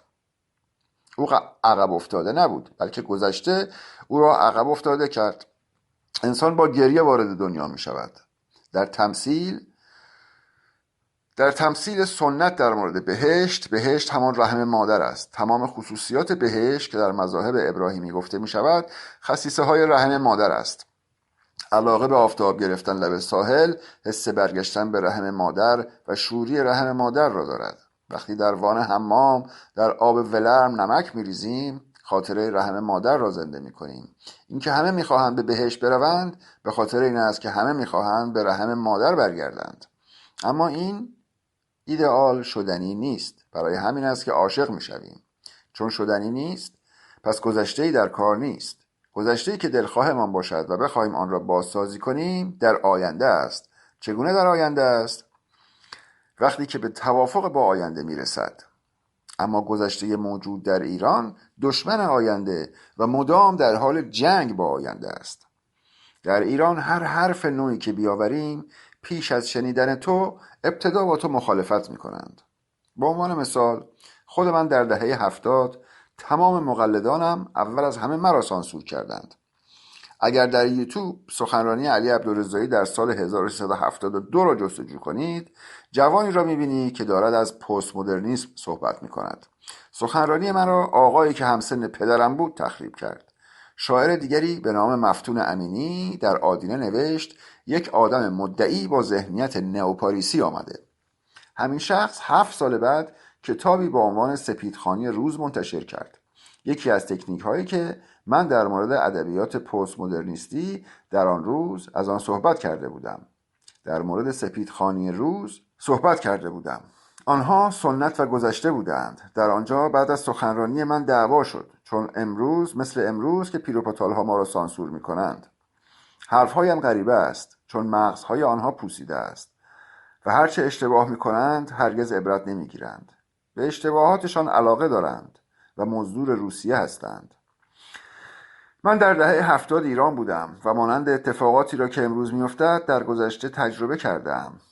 اکنون هم تمام جنگ‌ها و اصطلاحات من بدل به اصطلاحات ادبی روزمره شده است که منتقدان در نقدهای خود استفاده می‌کنند. مرا سانسور کردند و طرف در حین اینکه مانند من شعر می‌نویسد مرا انکار می‌کند، چون نمی‌داند سازنده آن شعر من بودم. ما وقتی از ماتریالیسم دیالکتیک حرف میزنیم مبنایش تجربه گرایی است. تجربه زیباست، اما وقتی در خطرناک رخ دهد زیباتر می شود. مارکس و انگلس این خطر را نکردند. مارکس دیالکتیک را تنها با رویدادهای تاریخ و جامعه این همان می کرد. یعنی برخورد مارکس با دیالکتیک بیشتر تاریخی و سوشیال بود. اما انگلس دامنه دیالکتیک را به سمت ماده و طبیعت برد و اساساً این نگاه را پلخانوف تئوریزه کرد و لنین هم از تئوری پلخانوف استنتاجاتی بیرون کشید و به آن هیئت انقلابی داد و استالین هم از آن به یک جهانبینی سیاسی رسید. استالین در کتاب ماده‌گرایی دیالکتیکی و تاریخی و لنین در کتاب ماده باوری و امپریوکریتیسم. در تمام اینها ما خواسته‌ای داریم و با توجه به ایده آن را تئوریزه می‌کنیم. درباره دیالکتیک در هنر، لوکاچ بحث‌های بسیار مدرن‌تری دارد که آنها هم به نحوی مارکسیستی هستند. آنجایی که ما از ماده حرف می‌زنیم به سمت انگلس می‌رویم، نه مارکس. مارکس با مسئله دیالکتیک بیشتر تاریخی و جامعه شناسانه برخورد کرده بود و به سمت ماده نرفته بود. رفتارهای تجربه گرایانه را بیشتر انگلس بیان کرده بود. اما بحث ما چیز دیگری است. ما در بیانی استعاری میگوییم ما از فردا آمده ایم. یعنی نسبت به گذشته ایران و نسبت به ساختار سیاسی و نسبت به تجربه های سیاسی صورت گرفته در ایران مشکوکیم و قبول نداریم. اما معنایش این نیست که وقتی میگوییم یک چیز باید عوض شود و آن یک چیز همه چیز است واقعا همه چیز باید عوض شود. این گزاره استعاری تغییر را مؤکد می کند. فقط یک بیفکر ممکن است تصور کند که در واقعیت همه چیز باید عوض شود. ما انقلاب همه جانبه را مؤکد می کنیم و چون مؤکد می کنیم امری نوست. ما بر مبنای تجربیات گذشته اینجا هستیم، اما معنایش این نیست که به گذشته برمیگردیم. ما تنها حزبی هستیم که میگوییم از دستاوردهای انسان استفاده کرده ایم. ما در کشور خودمان حداقل 6000 سال تجربه انسانی داریم. اینترنت و فناوری ها از دیروز آمده و مربوط به گذشته هستند. ما به آنها بر نمیگردیم. ما همه چیز را در فردا ملاقات میکنیم. اما آیا نباید از این دستاوردها استفاده کنیم؟ چیزهایی بدل به اصل میشوند، مانند خواندن و نوشتن. ما نمیتوانیم بگوییم نوشتن غلط است. ما قرارداد را پذیرفته ایم. هرچند ما معتقدیم که الفبای عربی با الفبای هندواروپایی هیچ ارتباطی ندارد و باید عوض شود، بهترین شیوه آن است که ما با الفبای انگلیسی بنویسیم، چون با الفبای انگلیسی نوشتن راحت تر است و کودکان ما در دیکته مشکلی نخواهند داشت.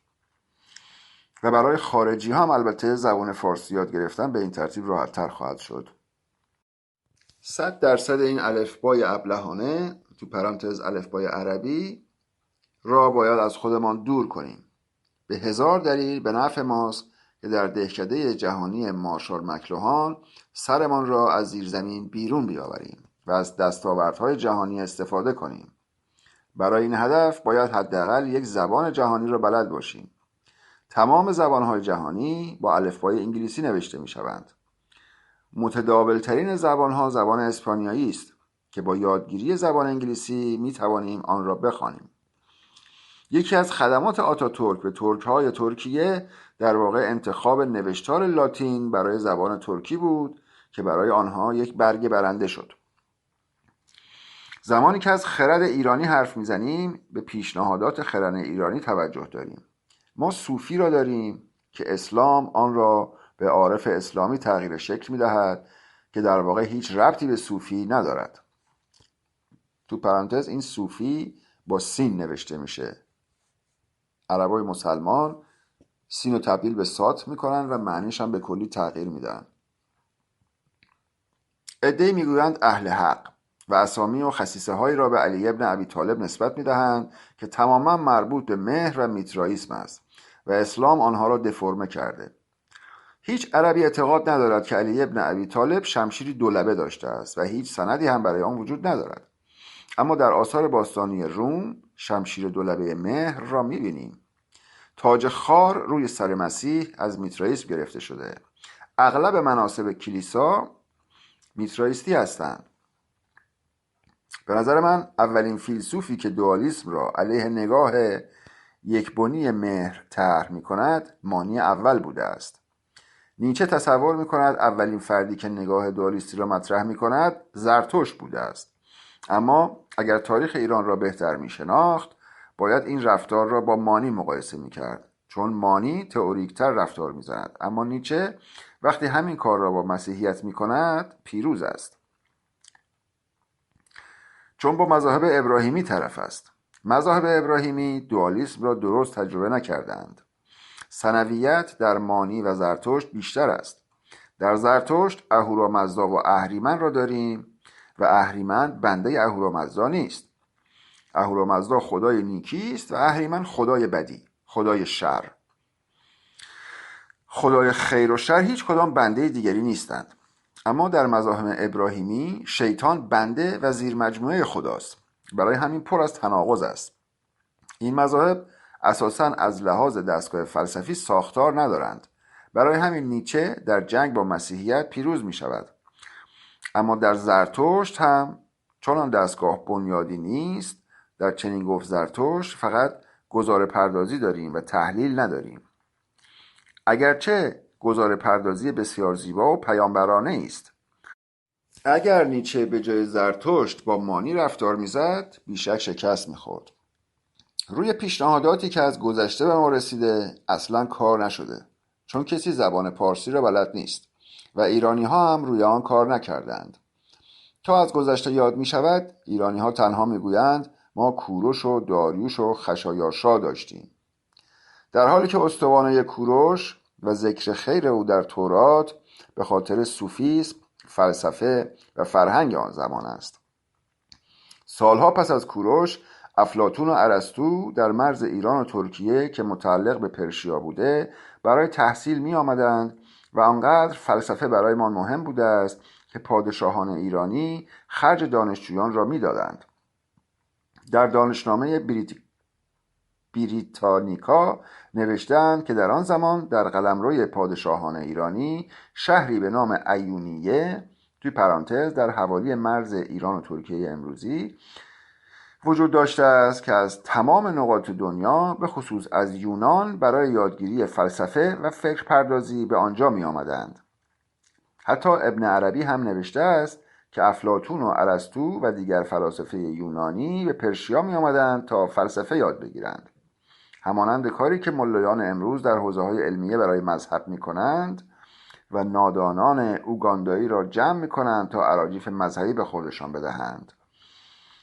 اینها را کسی نمی‌داند مگر کسی که 4 سال در کتابخانه ملی بریتانیا تحقیق و مطالعه کرده باشد. سال 2001 در زمان فتح عراق اولین کار آمریکایی‌ها با آتش کشیدن کتابخانه ملی بغداد بود. روبروی کتابخانه ملی ساختمان ارتش عراق قرار داشت، اما آمریکایی‌ها عمدن محل اسناد بزرگ تاریخی را آتش می‌زنند و کاری به ساختمان ارتش ندارند. اینها را کسی نمی‌فهمد، چون در خاورمیانه کسی نمی‌فهمد و کسانی را هم که می‌فهمند فقط خفه و سانسور می‌کنند تا بقیه آگاه نشوند. این مطالب باید تدریس شوند، اما ما آنها را اتفاقی پیدا می‌کنیم. هرگز کسی از این زاویه شمس تبریزی را نخوانده. هنوز معلوم نیست شمس تبریزی کجاست. کسی که آن متانی را دارد، فراتر از نیچه و حداقل 7 قرن قبل از او، شمس تبریزی است. قبل از او یعنی قبل از نیچه. شمس تبریزی عظمت را در نثر پارسی به اجرا می‌گذارد، در حالی که در تبریز بوده است. پس زبان تبریز در آن زمان پارسی بوده است، یا زبانی بوده است که کاملا اساس پارسی داشته. نوع نثر و تفکرش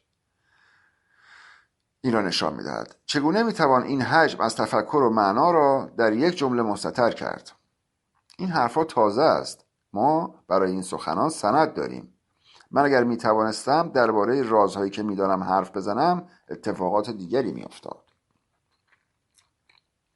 با چه نگاهی هیتلر فاشیست است، اما استالین فاشیست نیست؟ مگر استالین کمتر آدم کشته؟ او در روسیه هر کسی را به جرم صحبت علیه منافع کارگران اعدام یا تبعید می‌کرد. اگر کسی میگفت چرا نمیتوانم زنم را طلاق دهم، میگفت تو علیه منافع پرولتاریا داری حرف میزنی. درست مانند جمهوری اسلامی که هر چیزی بگویی به عنوان توهین به پیامبر اسلام و توهین به رهبر تلقی میکنند. همانقدر هیتلر فاشیست است که استالین. توده‌ای‌ها آنقدر بدموقع فاشیسم را مد کردند که اکنون کسی نمیداند که فاشیست ترین فرد معاصر ما پوتین است.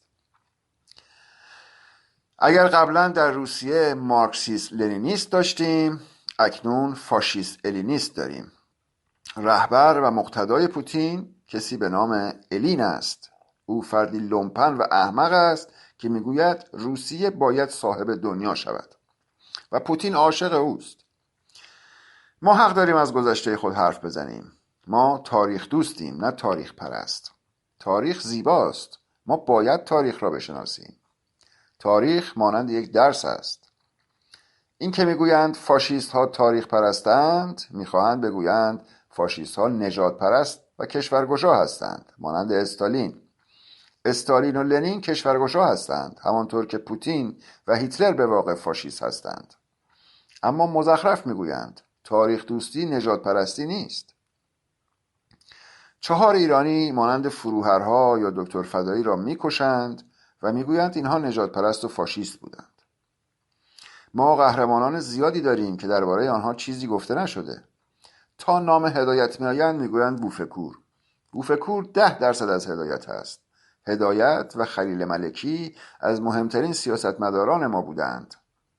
به خلیل ملکی هم فاشیست و ملیگرا میگفتند، در حالی که یکی از چپ‌های واقعی ما بوده است.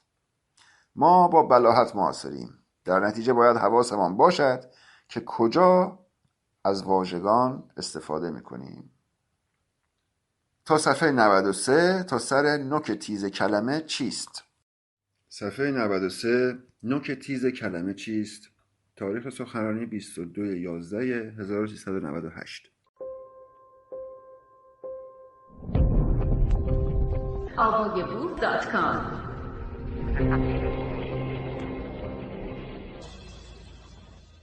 ما علاوه بر جنگیدن با سنت کثیف اسلام، با سنت کثیف زبانی هم می جنگیم.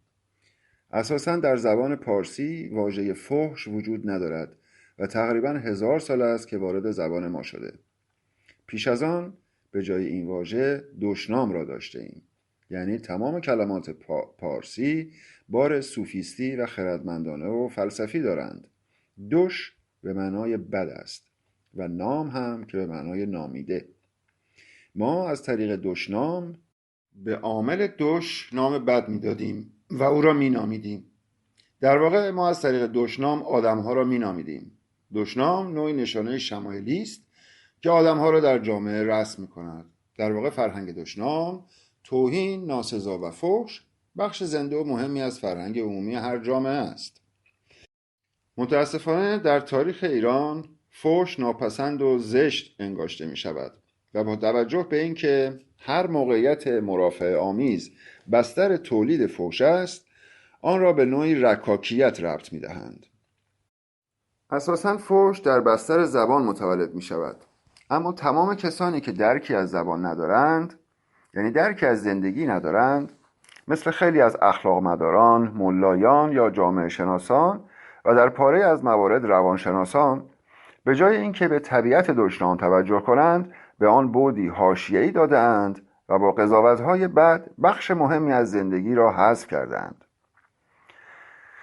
دشنام یک کنش تهاجمی زبانی است که شما در نتیجه آن تخیل و انگاره زشت و تصویری فرومایه را از دیگری به نمایش می‌گذارید. این دیگری می‌تواند در بین شما حضور داشته باشد و یا در غیبت به سر ببرد. در واقع شما پیش از هر چیز با یک ساخت زبانی و پس از آن با یک کنش ارتباطی سر و کار دارید. یعنی وقتی با یک فحش مواجه می‌شوید، اول با ساختی زبانی روبرو می‌شوید. اگر به فرهنگنامه ایران آنارشیستی، تو پرانتز فرهنگنامه از واژه‌های نوکتیز سیاسی براندازان که توسط انتشارات حزب براندازان منتشر شده، پرانتز بسته، اگر به فرهنگنامه ایران آنارشیستی توجه کنید، ما با ساخت‌های مختلف زبانی طرف هستیم. این ساخت‌های زبانی چرا در ایران این همه سانسور شده است؟ چه کسی یا چه کسانی باعث حذف این بخش مهم زیستی از فرهنگ انسانی در ادبیات و زبان پارسی شدند؟ چه کسانی از چه زمانی این قائله را آغاز کردند؟ هنگام تحلیل فحش‌ها باید دقت داشته باشید که در مواجهه با یک فحش پیش از هر چیزی با یک کنش انسانی و سپس با یک ساخت زبانی و بعد با یک کنش ارتباطی سر و کار دارید. پس هر سه مرکز انسانی دارند. در هر ناسزا یک ترکیب زبانی معمولاً رکیک و همواره ناپسند از دید گه مسلمان‌ها و خارانگارانه از دید اخلاق مداران وجود دارد. همه اینها غافل هستند که این یک زمینه اجتماعی دارد. چرا می‌خواهند بخشی از اجتماع را حذف کنند؟ مردمانی بیسواد، مسلمانان، احمق‌ها، کسانی که مدام در هیئت قضاوتند و از خود هیچ ایده‌ای ندارند، 12 نامیده دارند که عین ناسزاست. سجاد به معنی آدمی منفعل، مفتخور، کثیف که شغل او سجده کردن است، یعنی بسیار سجده برنده. در واقع سجاد یک فحش است. ما به جای اینکه بگوییم مرتیکه خایمال باید بگوییم مرتیکه سجاد. حالا چون ذهنیت ایرانی ابژکتیو است، همان خایمال را به کار میبرد. سجاد بدل میشود به خایمال. حالا ایرانی میگوید آلت تناسلی باید حذف شود. چرا خایه؟ این سکسیستی است. چرا مدام از خایه میگویید؟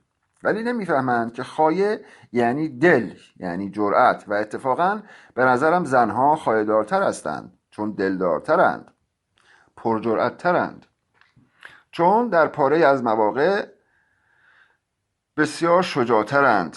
در واقع میخواهند شما را به محاصره در بیاورند، یعنی میخواهند شما را در یک مجموعه خواجه قرار بدهند که اگر قدرت مادی نداشتید، قدرت ذهنی را هم از شما بگیرند و از درون شما را خواجه کنند.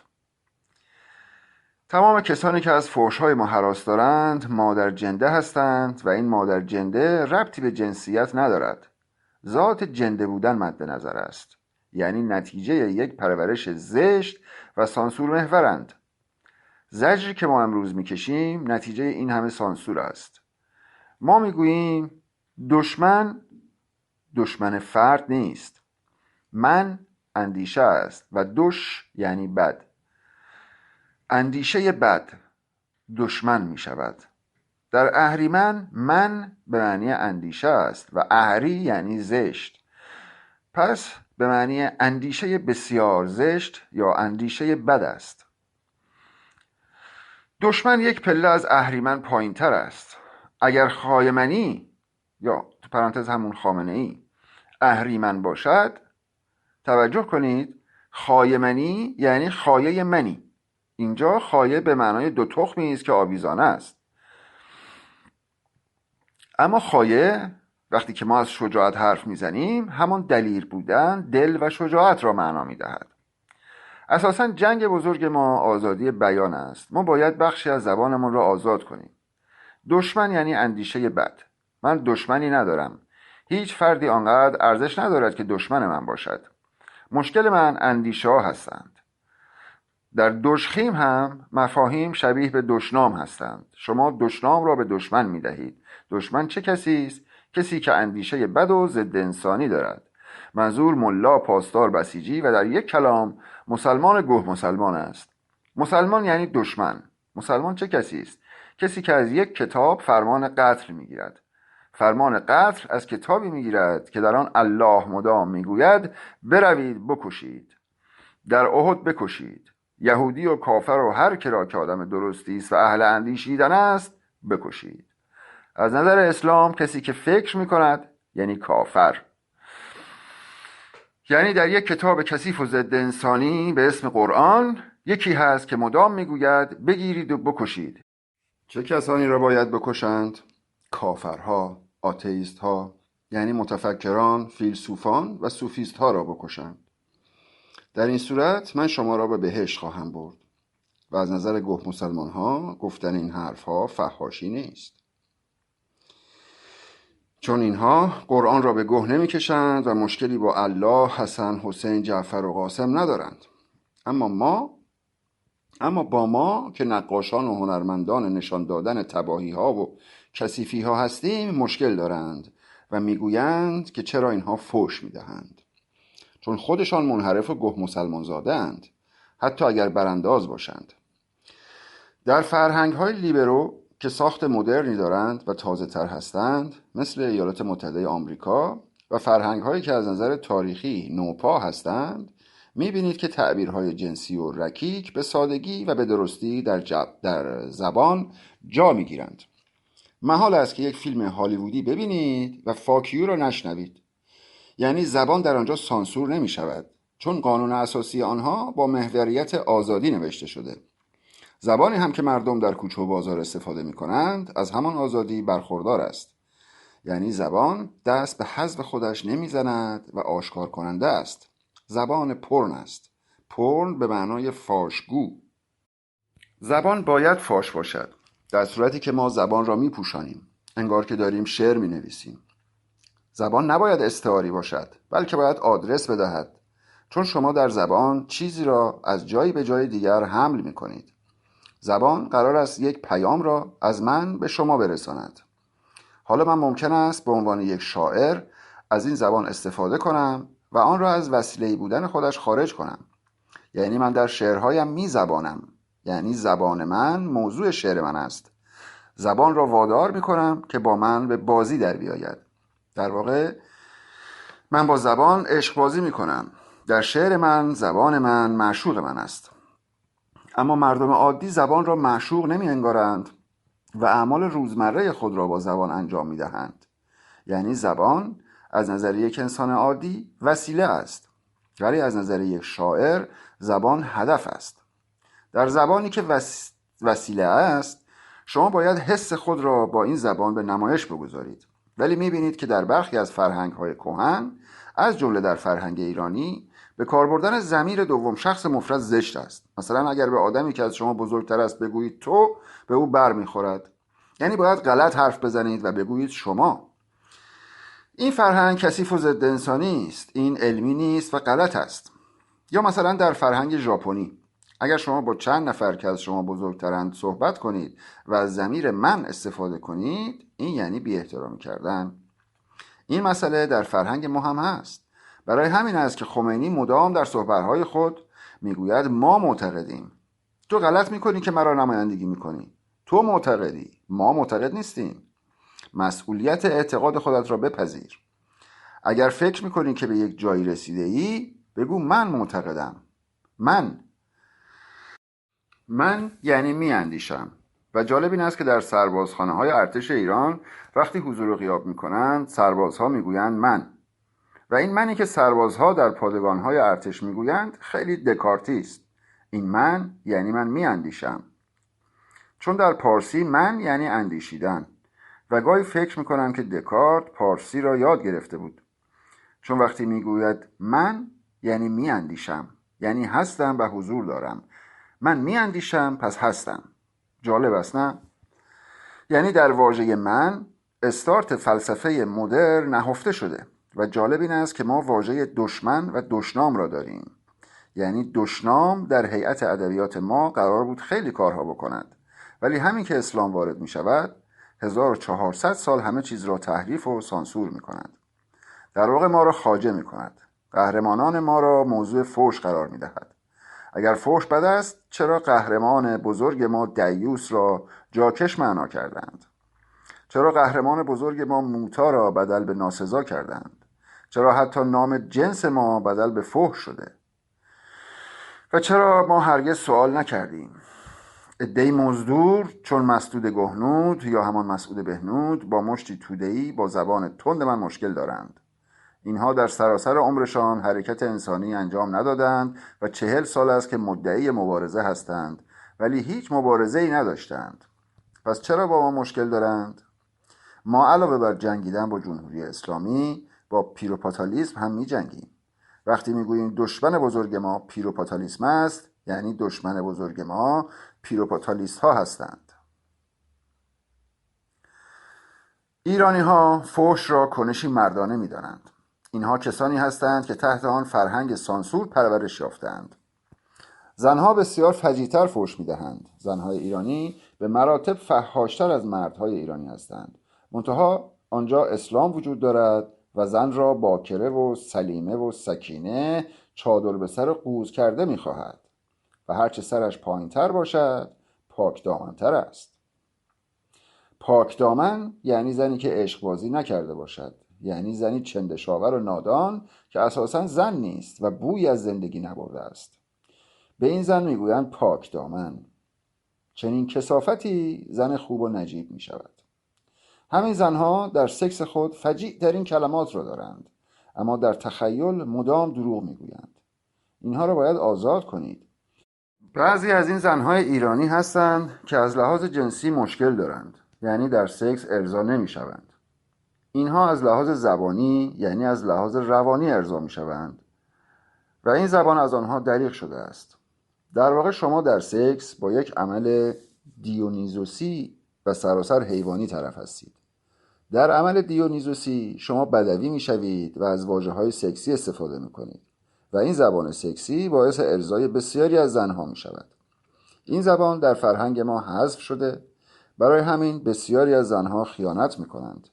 در ایران بسیاری از زنها دوست پسر جوانتر از خود دارند. خیلی مسخره است. در ایران باکره ازدواج میکنند و بعد از آن با چندین نفر رابطه دارند، در حالی که اول باید تجربه داشته باشید و بعد ازدواج بکنید. این پروسه در ایران معکوس است. این که میگوییم فمینیست های ایرانی ضد زنترین ایرانی ها هستند به خاطر این است که فمینیست های ایرانی بسیار بیسوادند. فحش مراحل خودش را دارد. دشنام وسیله جنگ است.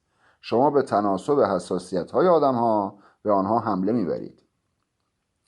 مثلا مادرم چشمهای زیبایی داشت که به رنگ دریا بود. این زن به خاطر چشمهای خود معروف بود و در منطقه به او کاس عروس میگفتند. یعنی قدرت مادرم به زیبایی چشمهایش بود. من از این قدرت مادرم یک ضعف ساختم و چون او مدیر بود و همه از او حساب میبردند، وقتی که میخواستم با او بجنگم روی قدرت او یعنی کاس بودنش انگشت میگذاشتم و از این طریق به او حمله میبردم و به او کاسچوم یعنی چشمزاغ یا چشمابی میگفتم. آنقدر از این ویژگی مادرم به عنوان یک عنصر منفی استفاده کردم که این بدل به ضعف مادرم شد. از مادر که عزیزتر نیست. البته جمله از مادر عزیزتر نیست را در ایران نمیدانستم. وقتی که از کشورت دور میشوی تازه به درک کشور میرسی. کشور تو مادر توست. عده‌ای میپرسند آیا در حکومت آینده زبان مادری باید آزاد باشد؟ چه سوال احمقانه ای! دیگر از زبان مادری مهمتر هم داریم؟ مگر میتوانیم به کسی بگوییم هموطن؟ بعد زبان مادری را از او بگیریم؟ این کثیف‌ترین کار ممکن است. مگر از مادر عزیزتر داریم؟ شما اگر هموطنی می‌خواهید که وطنش را دوست داشته باشد، اول باید به او مادر بدهید، بعد باید به او زبان مادری و سپس باید به او وطن بدهید. یعنی مادر سوم وطن است، تن توست، چون تن تو از مادر میآید و زبان تو از مادر. مودر تاگ یعنی اساساً این لفظ ربطی به جنسیت ندارد. مثلا انگلیسی ها میگویند motherfucker، اما ما باید به آنها بگوییم که این فحش سکسیستی است. و چرا نمیگویید fatherfucker؟ این احمقانه است و حرفهای یک مشت گوه مسلمان است که جهت خواجگی ما قرنهاست مد شده. تمام تعالیم اسلامی فحاشی علیه ایرانیان است. به شما میگویند دیوس. دیوس بزرگترین قهرمان شما بوده است. دیوس از دیو سالار می آید، یعنی درخشش قدرتمند، درخشش جاویدان. گوه مسلمان ها دیو را بدل به دیو کردند و گفتند دیو یعنی غول. سپس دیو سالار دیوس را به دیوس بدل کرده و قواد معنا کردند. در واقع اگر حسن و حسین معنای قوادی میداد، گوه مسلمان ها از دیوس برای این معنا استفاده کردند. محمد یعنی کونی خوش سیما. این را به شما نگفتند.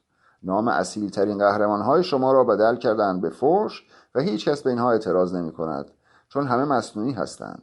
ما با بیسوادان و با بلاهت معاصریم. تنها دریافتی که اینها از زن دارند جفتی پستان و یک کس است که زن را در همان میبینند. حتی آنهایی که زن را این نمیبینند، زن را این میبینند. و وقتی میخواهند از این خارج شوند، استتیک خودشان را مردانه میکنند، در صورتی که اساساً ما این طبقه بندی را نداریم. یعنی چه فحش سکسیستی؟ وقتی میگویید مرتیکه گاو، میگویند دارید به گاو توهین میکنید. در واقع این تکنیک سرمایه‌داری است. شما که قدرت، ارتش و پول ندارید. تنها چیزی که دارید زبان است. شما میتوانید تخیل کنید چون زبان دارید. تخیل و زبان این همان هستند. از طریق این زبان است که نوک تیز کلمه تولید می شود. تنها راه مقاومت و پایداری تو زبان توست.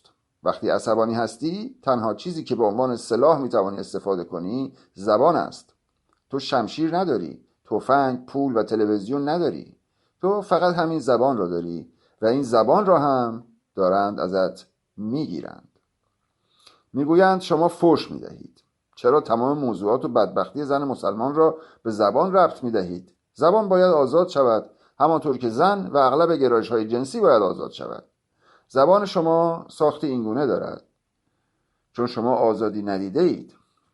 اول زن باید آزاد شود تا به تناسب آن آزادی زبان تعریف شود. ما که نمیتوانیم احساسات و خشم خودمان را حذف کنیم و از حداقل‌ها استفاده نکنیم، چرا که یک دسته ضعیف هستند و نمیفهمند. کسی که مظلوم باشد مستحق مرگ است. من از مظلومان و از مستضعفان حالم به هم میخورد. برای همین است که فرودست را تعریف کردم. فرودست لااقل میداند که این زندگی فجیع حقش نیست، پس برای حق خود میجنگد. من جان میدهم برای فرودست، برای آن فرودستی که به این درک رسیده که میخواهد. او راضی به حفظ وضعیت موجود نیست. کسی که راضی به حفظ وضعیت موجود است فقیر، مستضعف و مظلوم است. اینها خطرناکترین قشر جامعه هستند، چون اینها هستند که ظالم زور و چوپان را میسازند. گوسفند خطرناکتر از چوپان است. این را کسی نمیداند. گوه مسلمان خطرناکتر از ملاست و این را کسی نمیداند. اینها معضل ماست. ما نمیتوانیم افسار زبان را بگیریم.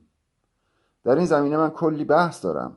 یعنی فقط این نیست. از هر زاویه‌ای که نگاه کنید میبینید علت این که ما فرهنگ خواجه‌ای داریم این است که به ما اطلاعات غلط دادند. در برخی از فیلم‌های هالیوودی بارها فاکیو گفته می شود و کسی اعتراض نمی کند. اما اگر در فیلم ایرانی کسی کلمه رکیکی به کار ببرد، فردای آن روز اعتراضات شروع می شود. ترک میگوید به من توهین کرده، کرد میگوید به من توهین شده، زن میگوید ضد زن بوده، گی میگوید این فلان بوده. اعتراضهای احمقانه. این زبان ادبیات است. این باز تولید زندگی یعنی خود زندگی است. بعد است که ما از هنر مبارزه جلوگیری کنیم. برای اولین بار ما فریاد لالها را درآوردیم و گوش کرها را باز کردیم. برای اولین بار با نوک تیز کلمه، با تیزی اسلام را دریدیم. ما انگیزه ایجاد کردیم و آزادی تولید کردیم. زنان در مبارزه پیشقراول هستند. برای اولین بار میدان مبارزه در دست زنهاست. بعد عده‌ای به ما اعتراض میکنند. اینها نرخ مبارزه را نمیشناسند. کار کوچکی هم نمیتوانند بکنند. مدام میگویند ما سالهاست که میجنگیم. خب دستاوردتان کجاست؟ مثلا مجاهد خلق است، اما هنوز لچک به سر دارد و خود را فمینیست هم مینامد. آخر مگر یک مسلمان میتواند فمینیست باشد؟ شما چطور میتوانید هم روشنفکر باشید هم مذهبی؟ چطور میتوانید هم مسلمان باشید هم مردم سالار؟ غیر ممکن است. مسلمان میگوید الله ولی فقیه و مردم یعنی مقلد، یعنی گوسفند و گله. تمام مذاهب ابراهیمی همین هستند.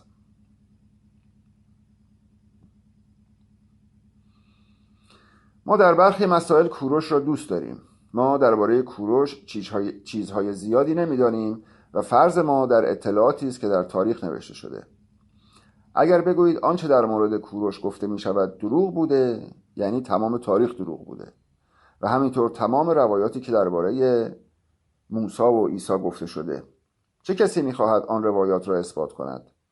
عده‌ای بی‌دلیل میگویند آنچه در تاریخ آمده دروغ است. همه ما می‌دانیم که تاریخ را برنده ها می‌نویسند. ولی وقتی ما از گذشته حرف میزنیم، آنچه را که در دست داریم همین کشف‌های باستانشناسی، کتاب‌های باقی مانده و روایات است. بر این اساس اگر نگاه کنیم، کوروش یکی از شخصیت‌های جذاب ایرانیان است. ولی همین آدم شاه بوده و جنگ می‌کرده و آدم می‌کشته. او را که نباید تایید کنیم. درست است که در مقایسه با دیگر سلاطین شخصیت منحصر به فردی داشته. با هر تمهیدی که قرار دهید، هر روشنفکری از کوروش لذت میبرد. این شاه آنقدر زیبا بوده که در کتاب‌های مقدس از مسلمان و یهودی و مسیحی از او به عنوان پیامبر یاد کردند. او یا زرتشت پیامبر نبودند. ایرانی که احمق نیست خود را پیامبر بنامد. اگر این گونه بود میبایست میلیون‌ها پیامبر داشته باشیم. در واقع نژادهای احمق و بیسواد خود را پیامبر مینامند. مثلا هرگز از میان سومری‌ها کسی خود را پیامبر معرفی نکرده. تمام پیامبران از خطه جبل العامل هستند. کلاهبردارها، عیسی، موسی، یعقوب، ابراهیم، حسین، حسن و دیگر کثیفی‌ها. دروغ میگویند که موسی مصری بوده. همه از همان منطقه جبل العامل، یعنی منطقه محقق کرکی تو پرانتز پدرجد تمام سادات پرانتز بسته آمده اند. این سیدات همه اردنی یا جبل العاملی اند و اصلا ربطی به سعودی ها ندارند. مکه و بنی هاشم هر دو مربوط به اردن است. اساساً هرودوت و بسیاری از مورخانی که درباره ایران نوشته اند مدام ادب نمایندگان ایران را مؤکد می کنند. این خواهی مالی مدام با ما بوده. عصبانی بودن یک فرهنگ از الفبا و ادبیات خاصی برخوردار است. شما نمی توانید ادبیات عصبانیت را از عصبانیت بگیرید. در این صورت آدم‌های مصنوعی تولید می کنید و کسی از شما نمی ترسد. زبان رکیک و زبان ناخوش هم باید وجود داشته باشد، چون ناخوشی وجود دارد. آنچه را که وجود دارد چرا می‌خواهید حذف کنید؟ زبان هست تا شما حالات مختلف خود را به بیان درآورید. زبان سلاح شماست. در دوران پس از اسلام هم توهین و ناسزا وحشتناک است. چه کسی از ناسزا استفاده می کند؟ کسی که شاه و خلیفه بوده فحاشی می کرده. شاهان همیشه فحاش بودند چون قدرت داشتند. این که میگویند مؤدب باشید و فحش ندهید برای شاهان که نیست. کدام شاه را میشناسید که مدام فحش نمیداده؟ آیا رئیس و فرمانده کل به سرباز فحش نمیدهد؟ به سرباز مظلوم و فرودست میگویند باید خفه شوید. بعد عده‌ای میگویند شما فرودستان و کارگران باید مؤدب باشید. اما کسی که در قدرت است لازم نیست مؤدب باشد. در میان هزاره ها کسانی به اسم سید هستند که هر خانواده هزاره‌ای باید یکی از دختران خود را به سید آن محله بدهد و یا در شب زفاف قبل از داماد سید با عروس هم بستر شود. فحش و کثافت این است و این کثافت هنوز هم در همه جا هست. به اینها بپردازید. این کلمات و این دریدن می آیند که اینها و معنای ضد انسان را بدارند. شما که هیچ سلاحی ندارید. من علاوه بر آن که علیه اسلام هستم، علیه هر سنتی هم که ضد انسانی باشد هستم. با آن سنت ضد انسانی شما را خواجه کردند. آمریکا در حال حاضر یکی از آزادترین جوامع دنیاست. من معتقدم که باید قانون اساسی آمریکا را ترجمه کرد، بندهایی به آن افزود و این کتاب ساده قانون اساسی ایران شود. نه به خاطر اینکه آمریکایی است، بلکه به خاطر اینکه آزادی محور است و آزادی بیان در آن جریان دارد و مبنای آن بر حذف و سانسور نیست. شما نمی توانید با حذف بعضی از چیزها جامعه را پالایش و آگاه کنید. شر و کژی همیشه هست. شما باید جامعه را آگاه کنید. همه باید آگاه باشند که ظلم نکنند، وگرنه همیشه کسانی هستند که شما می توانید بر آنها چیرگی پیدا کنید. کافی است کمی هوش داشته باشید. شما به راحتی می توانید دزدی کنید یا خیلی ها را به بند بکشید. این که شق القمر نیست. اخلاق این است که شما به جامعه بیاموزانی که کسی تحت ظلم قرار نگیرد. یعنی هم علاقه به ظلم کردن باید از بین برود و هم علاقه به ظلم پذیری. ولی در جامعه‌ای که تا خرطناق مملو از ستمگر و ظالم است، چرا آموزش می دهید که مظلوم و خواجه‌تر باقی بمانند؟ مظلوم ها. مظلوم باید برخیزد. تهیدست، فقیر و مستضعف باید بدل به فرودست بشود. فرودست یعنی آگاه، یعنی کسی که می خواهد اما نمی شود. پس تلاش می کند که بشود. از هر روشی استفاده می کند و هیچ استثنایی وجود ندارد. وقتی کارد به استخوانت رسیده، از هر کاری استفاده کن. از هر کاری استفاده کن که این فضای کثیف از بین برود. فحش و قتل که سهل است. وقتی که شما حق نفس کشیدن ندارید و 3 شیفت کار میکنید و نمیتوانید خرج بیمارستان مادرتان را بدهید، پس هیچ ممنوعی وجود ندارد. هیچ ممنوعی وجود ندارد وقتی که شما چه بگویم آخر چه بگویم واقعا. من پردیسی یا همون فردوسی را خیلی دوست دارم. شاهنامه‌اش کولاک است، ولی این همه جور و ستم در آن اتفاق می‌افتد و پردیسی سعی می‌کند از فحش استفاده نکند. برای همین این کار مصنوعی است. چرا مصنوعی است؟ در نبوغ پردیسی و شاهکار شاهنامه هیچ شکی نیست، اما ضعف‌ها را هم باید دید. در شاهنامه یک فضای پلیمورفیک توی پرانتز چند ریختی دارید. مثلا در متن شاهنامه این همه پرسوناژ و پرسونالیتی دارید. این همه آدم مکار و قاتل و شجاع دارید. این آدم ها از گفتمان های مختلف فکری می آیند. اعتقادات و خصیصه های مختلفی دارند که باید زبان های مختلفی هم داشته باشند. اما همه به یک زبان حرف می زنند و آن زبان زبان پردیسی است. ما در شاهنامه چند صدایی داریم. پرسوناژ ها و اندیشه ها متفاوتند. برای اینکه یک صدا و یک متن باورپذیر شود، باید شخصیت گوینده اجرای فرم بیان و زبان و تفکر خاص خود را داشته باشد. در شاهنامه روایت‌ها دارای تفکر متفاوت هستند، اما تمام فکرها و احساسات با یک زبان به بیان در می‌آیند.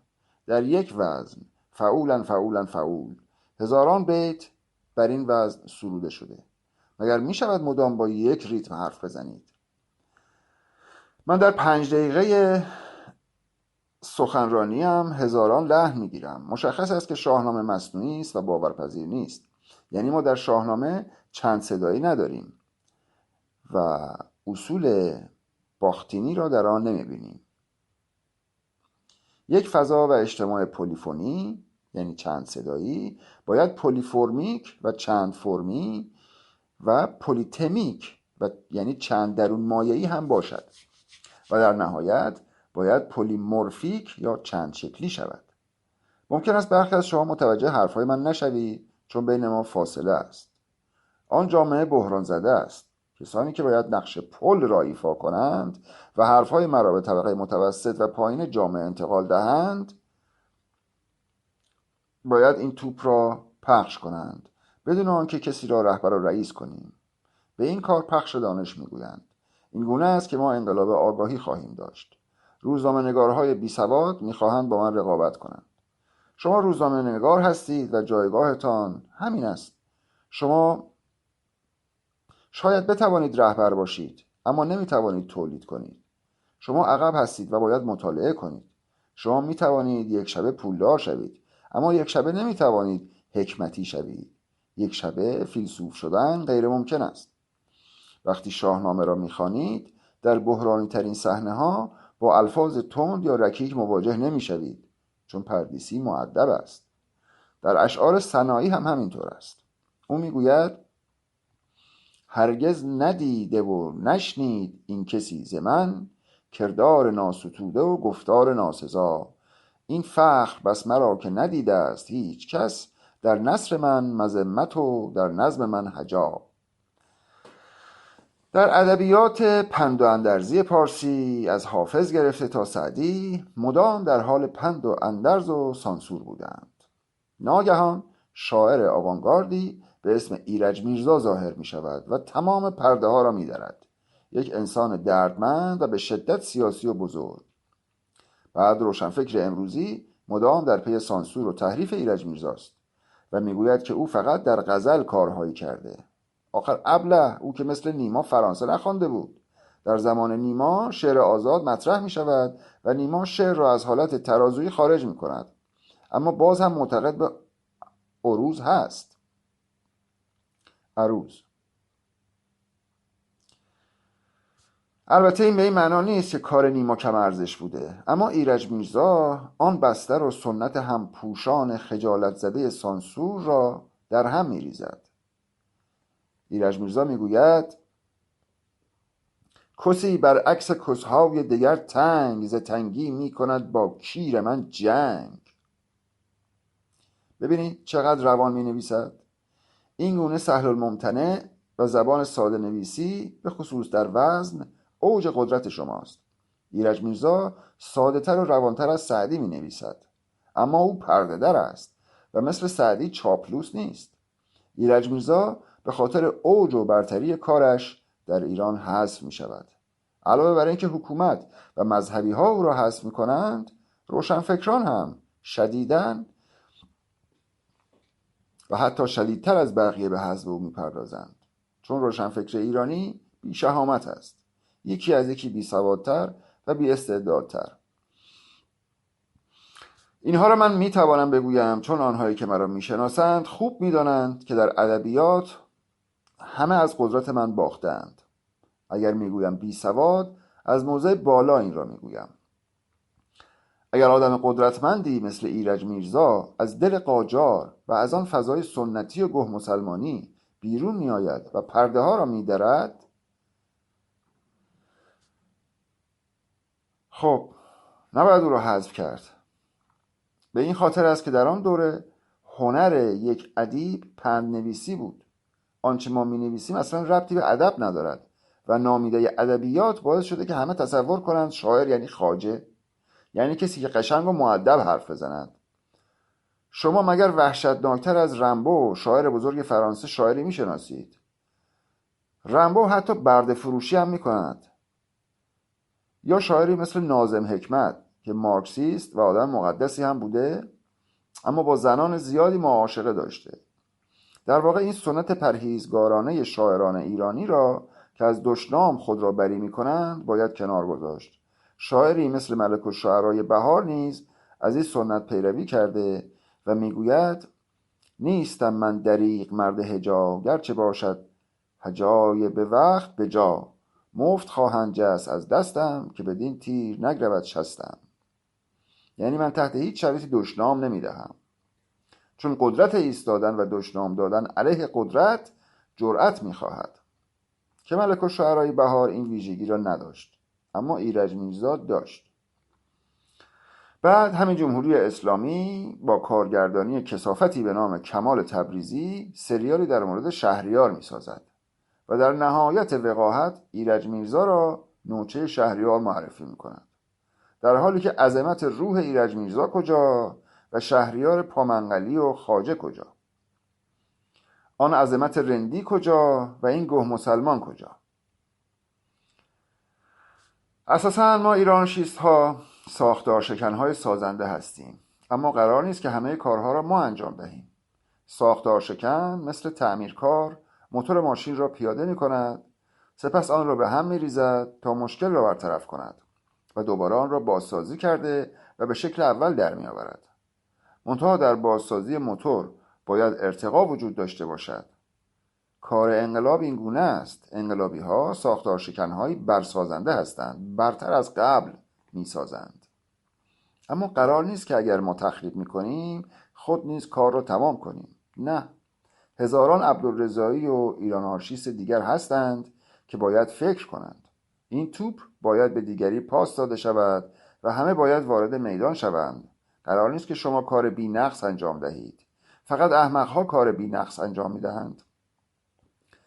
من بارها به شاگردانم گفتم که شعر و داستان بی نقص ارزشی ندارد، اما شاگردان هوشنگ گلشیری تلاش می‌کردند تا داستان بی نقص بنویسند. برای همین کار آنها مصنوعی بود. شما باید آزادی داشته باشید که اشتباه کنید.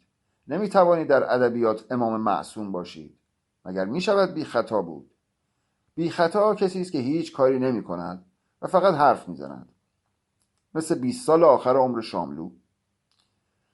برعکس هوشنگ گلشیری در 20 سال آخر عمرش در آزمون و خطا بود و وقتی مرد من به اشک نشستم. در واقع اشتباه ذات روشنفکر است. قرار نیست که همه کارهای ما درست باشد. چه کسی گفته مدام باید کار درست انجام دهیم؟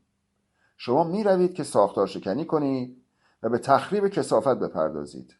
می روید که پایان اسلام را اعلام کنید، ولی با این نیت می روید که بهتر از اسلام را به ارمغان بیاورید و این کار یک نفر نیست. همه باید کمک کنند، چون همه زخم خورده اسلامند.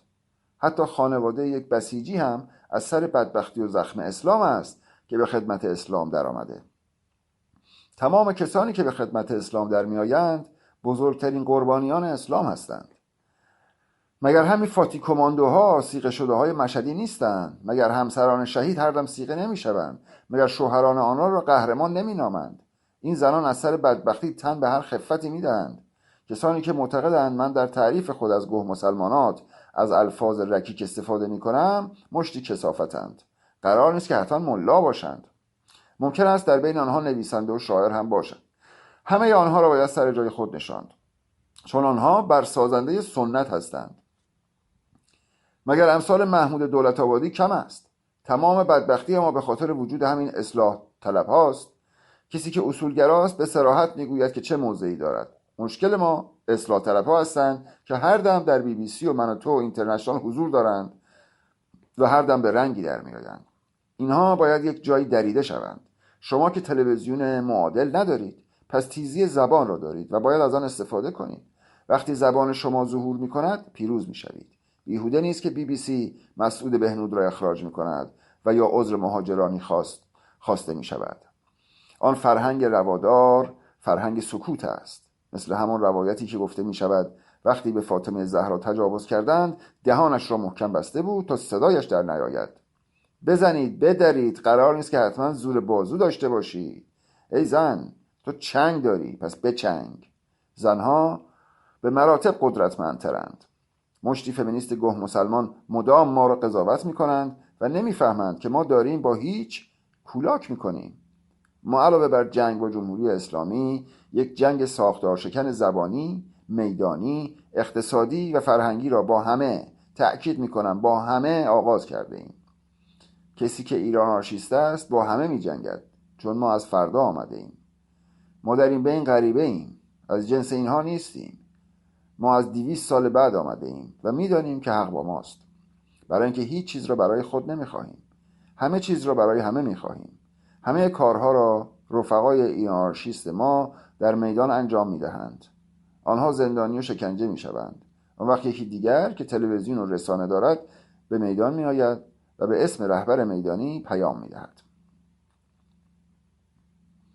اگر ما اینها را نداریم پس چه کار کنیم؟ این براندازنماها چه میکنند؟ تلویزیون‌های برون مرزی چه کار کردند جز اینکه پیشاپیش یک سناریو میسازند؟ اینها همیشه یه حسین صحرای کربلا نیاز دارند. پوریا بختیاری باید بدل به حسین میشد و پدرش هم که علی ابن ابی طالب. شیعه بازی. ادعا میکنند که انقلاب ما را دزدیدند. انقلاب شما اصلا انقلاب نبود. آنجا 3 اتفاق افتاد و این 3 باید بدل به دستاوردهای بزرگ میشد. یکی از آن 3 اتفاق انقلاب سفید بود که مرز بین شهر و روستا را شکست. دیگری سال 57 ظاهراً انقلابی طبقاتی بود و از همه اینها بزرگتر اتفاق سال 1380 بود. در سال 1380 شما یک انقلاب پنهان داشتید. انقلابی که پس از پیامبران دهه 70، پس از روشنگری‌های ما و پس از شیوع فلسفه فرانسوی در ایران به وقوع می‌پیوندد.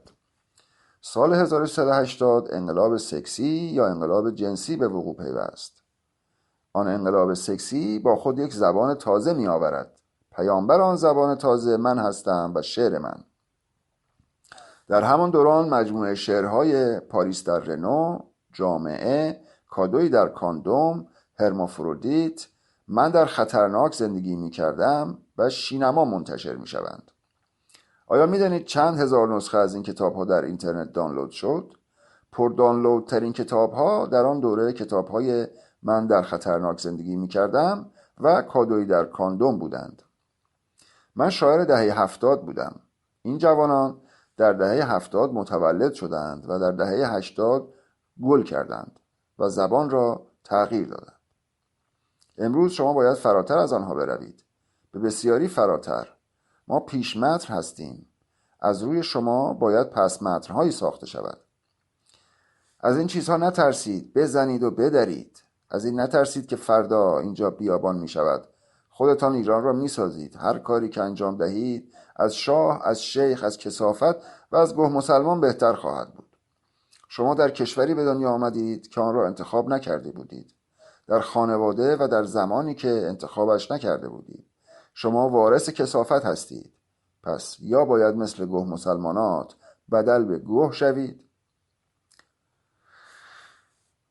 توی پرانتز که این محصول تبعیت از پدر و مادر است، پرانتز بسته، و یا باید آن را خفه کنید. تحت آن فرهنگ این را بکن آن را نه، فرهنگ ضد دشنام و سانسور محور، حرفهای من حرفهای شر است. ناگزیریم، چون تنها این راه است که برای ما سعادتمندی را به همراه می آورد. این آدم ها تو خالی هستند، هیچ مطلقند و هیچ مطالعه‌ای ندارند. یکی از دلایل بدبختی ایرانی ها این است که رمان نمیخوانند. هر رمان یعنی یک زندگی. هر رمانی که میخوانید یعنی یک تجربه زیستی به دست میآورید. انسانی که رمان نخواند حیوان هم نیست. مگر میشود رمان نخوانید و حرف بزنید و بتوانید نفس بکشید؟ مگر میشود بدون خواندن رمان زندگی کرد؟ شما نمیدانید و وارث نمیدانم هستید. من این جهان شما را نابلدم و ای کاش آدم دهانی بود برای کران و کوران و روشنفکران ایرانی به مردگان گورستان میمانند و ما پشت بلندگویی هستیم که صدایمان به کسی نمیرسد، چون میکروفون بلندگو در دست مسجد است، در دست اسلام. ما برای مردگان حرف میزنیم، کسانی که نه میبینند و نه میشنوند. این استعاره از وضعیت یک نویسنده، یک کنشگر، یک سیاستمدار قرن 21 در ایران است. کسی که میخواهد لااقل آدم باشد. این وضعیت ماست.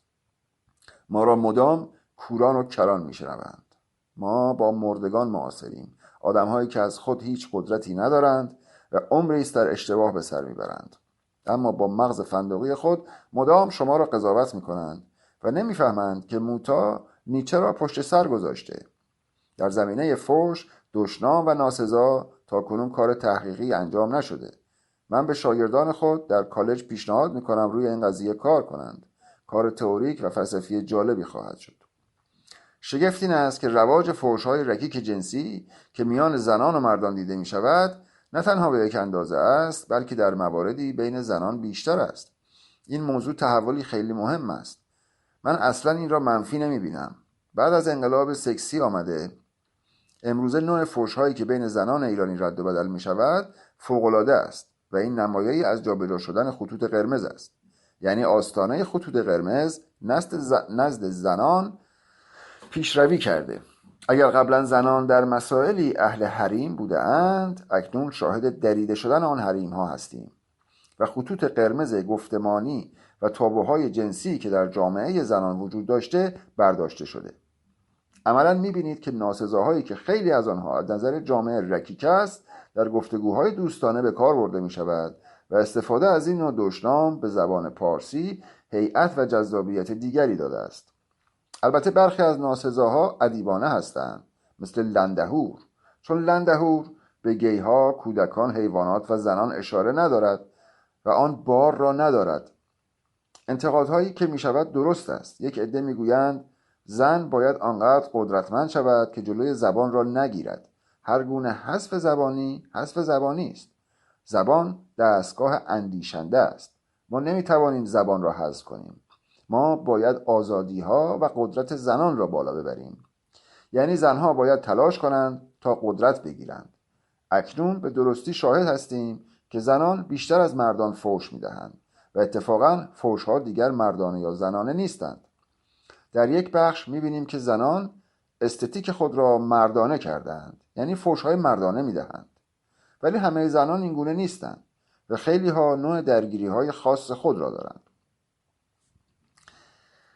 3 الگوی انقلاب سفید شاه، انقلاب 1357 و انقلاب سکسی سال 1380 3 اتفاق بزرگ را به دست داد.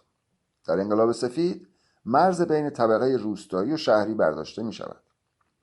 در انقلاب 57 مرزهای طبقاتی با قالب‌های سنتی دستخوش تغییر شدند و در سال 80 باز تعریف مفاهیم انسانی و مفاهیم ارتباطی را در فضاهای مجازی می بینیم.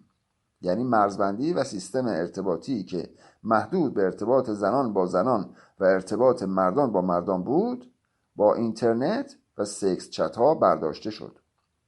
سکس چت ها باعث یک گشایش ادبیاتی و زبانی شده. در واقع دگردیسی الگوی ناسزاگویی انسان معاصر ایرانی را نشان می‌دهد که در عنصر گفتمانی نوعی تحول دیده می‌شود که میتوان پیرامون آن پژوهش کرد.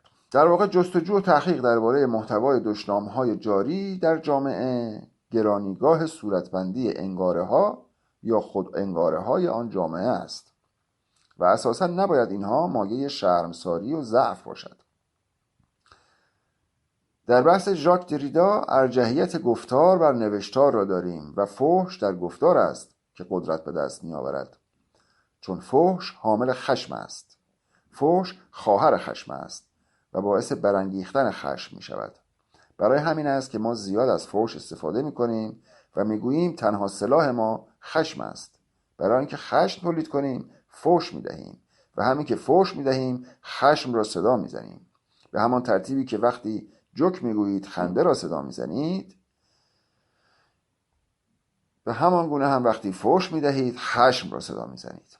در حال حاضر ما جامعه شادمان نمی خواهیم، بلکه جامعه خشمگین می خواهیم. خیلی ها این را نمی فهمند. ما نیاز مبرم به فحش داریم، چون امروز خشم نجات دهنده است. ممکن است به شما انتقاد کنند که چرا فحش می دهید. باید برایشان روشن کنید که فحش خواهر خشم است و چون ما نیاز به عصبانیت و خشم داریم این کار را می کنیم. مردم ما مردم عادتی شدند. اساساً استعمار اسلامی با ایجاد عادت باعث شده تا مردم ما هیچ حرکتی برای تغییر وضعیت موجود نداشته باشند وقتی شما به امری عادت میکنید دیگران را نمیبینید. وقتی به ظالم و ظلم عادت میکنید دیگران را نمیبینید تا علیه آن برخیزید. برای همین دیگر خشمگین هم نمیشوید، چون به آن عادت کرده اید. اما فحش یادآوری میکند. در واقع شما همه اینها را میدانید اما نمیدانید، چون به آن عادت کرده اید. فحش عادتهای شما را برهم میزند و به شما شوک میدهد و از خواب بیدارتان میکند و در نهایت وقتی بیدار میشوید تازه متوجه وضعیت فجیعتان میشوید. یک دفعه متوجه میشوید که ملا و اسلام چه به روزتان آوردند. میفهمید که جامعه شما را دریدند. وقتی آگاه میشوید خشم در شما زنده میشود و دست به عملیات میزنید. برای همین است که جمهوری اسلامی انواع مهران مدیری را علم کرده، چون نمیخواهد شما خشمگین باشید. هر وقت خرابکاری میکند مهران مدیری و تلویزیون های برون مرزی برنامه های طنز میسازند و شما را به بیخشمی عادت میدهند تا این گونه مانع از بروز خشم شما شوند. در واقع در محیط و وضعیت خشم شما باید خشمگین باشید، چون خشم نجات دهنده است. وقتی شما در جای دود میبینید یعنی آنجا آتشی برپا بوده. حکمت نشانه های شمایلی همین است. فحش نشانه شمایلی خشم است. خشم را صدا میزند.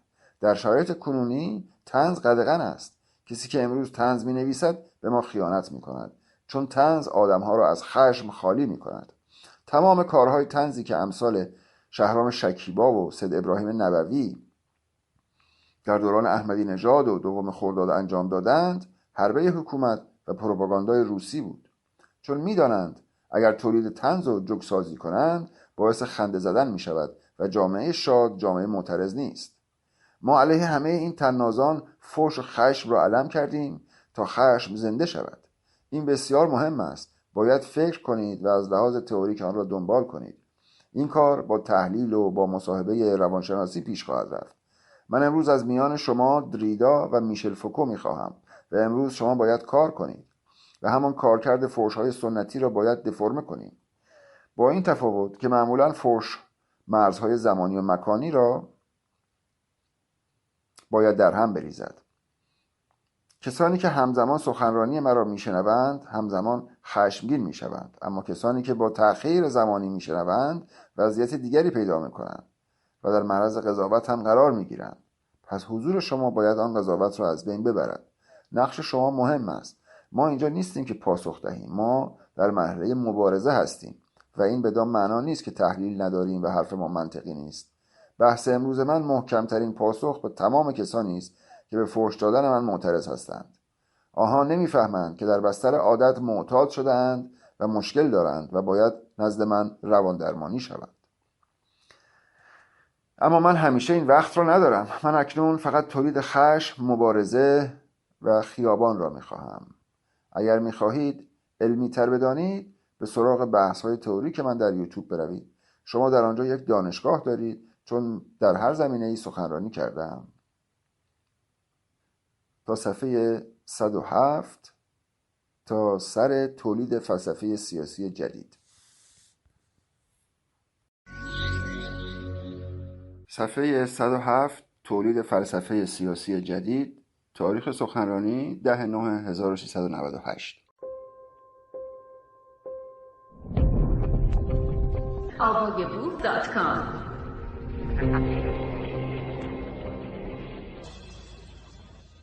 چگونه می شود تولید حقیقت سیاسی کرد؟ چگونه می شود سیاست را بدل به حقیقت کرد؟ مگر ما برای حقیقت نفس نمی کشیم؟ مگر ما ضد دروغ و ضد ریاکاری نیستیم؟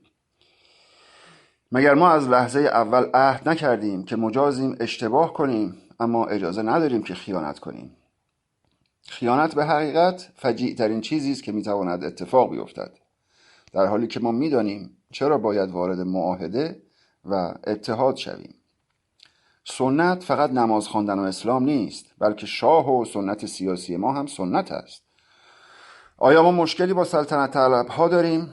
آیا مشکلی با مسلمانان و مجاهدین خلق و چپ های ایرانی داریم؟ آنها هم سنتند. اساساً ما با سنت می جنگیم و سنت و استعاره سنت دریاست. نمیدونم چقدر با دریا آشنا هستید، شمالی یا جنوبی هستید، اما مثالی میزنم تا بهتر تصور کنید. در فیلم هامون خسرو شکیبایی در ساحل تکه چوبی برمی‌دارد و به جان موج‌هایی که به خشکی میرسند میافتد. این بهترین تمثیل ماست. کاری که ما میکنیم این است: تکه چوبی برداشته ایم و داریم به موج‌ها ضربه میزنیم. راه دیگری جز این نداریم. اگر بخواهیم حقیقی باشیم و حقیقت محور عمل کنیم، هیچ راهی جز این نداریم. سنت دریاست. سنت استمرار طلب و اصلاح طلب است. چرا به اصلاح طلبان استمرار طلب میگویید؟ این یک فحش و توهین به این جماعت است و اتفاقا اینها میپسندند، چون هدفشان این است که جمهوری اسلامی ادامه پیدا کند. جمهوری اسلامی چیست؟ چه اتفاقی افتاد که جمهوری اسلامی آمد؟ آن همه آدم روشنفکر و سیاسی مبارزه و تظاهرات کردند، شکنجه و کشته شدند و انقلابی اتفاق افتاد. ولی چه اتفاقی افتاد؟ مردم برای چه انقلاب کردند؟ آنها میخواستند شاه و آن سیستم قدرتمند مرکزی را که ظالم باشد نداشته باشند. میخواستند فقر را در ایران، تو پرانتز زابل، هویزه، بانه و غیره، نداشته باشند و ترکمن اسیر نباشد و در گیلان آن همه تبعیض وجود نداشته باشد. ولی چه اتفاقی افتاد؟ شاهی را کنار زدند و شاه دیگری جایش گذاشتند. مردمی که قبلا جاوید شاه میگفتند، بعد از انقلاب درود بر خمینی سر دادند.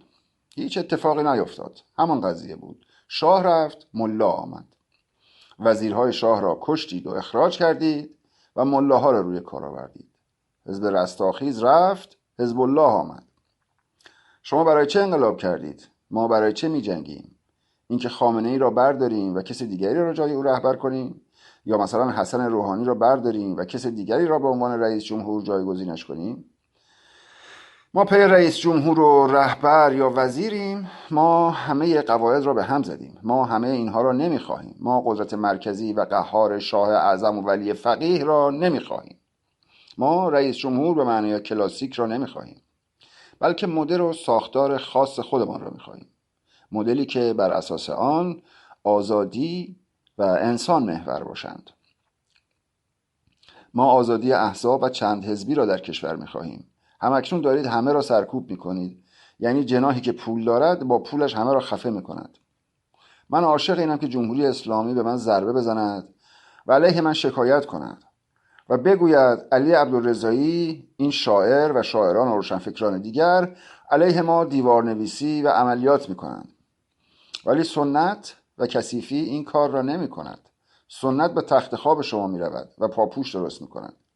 چنین توطئه‌ای را برای خیلی ها کردند. برای خلیل ملکی هم همین کار را کردند. میگویند با زنهای مختلف در ارتباط است. مردم ناموسی و سنتی هم میگویند وای، با زنان در ارتباط است.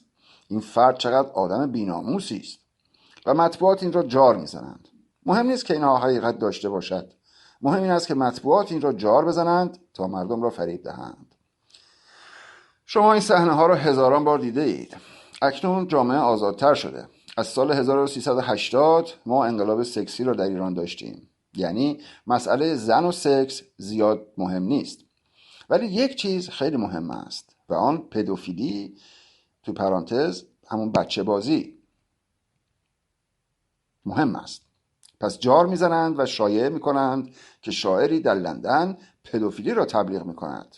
میگوید به بچه ها تجاوز کنید و این را همه جا جار میزنند. آن شاعر دقیقا چه کار میکند؟ شما به کاری که آن شاعر میکند شاهد هستید. آن شاعر تمام معادلات و دوالیسمی را که در سنت ما هستند به هم میزند. آن شاعر از انقلاب ساختاری حرف میزند. جلوی شاعر و شعور نمیتوانند مقاومت کنند و همه علیه او بسیج میشوند. هر کسی به شاعر نزدیک میشود تا قدرت و فضایی را که او دارد به نفع خود مصادره کند. او شاعر است. ممکن است فریب بخورد و اشتباه هم بکند، ولی خیانت نمی کند. ما جلو می رویم. ممکن است جای اشتباه کنیم، اما خیانت نمی کنیم. و آن کسانی که برای بهره برداری نزدیک شده بودند، وقتی می بینند که شاعر اهل خیانت نیست، دل سرد می شوند. کنار نمی کشند، بلکه بدل به دشمن می شوند. امروز می گویند شاعر خداست، فردا می گویند دشمن است. چرا؟ چون تو مثل آنان آلوده نیستی و تن به آلودگی نمی دهی. چرا جمهوری اسلامی جلو نمی آید و افرادی را جلو می فرستد؟ مسئله جالبی است. تا این مسئله حل نشود ما جلو نمی رویم.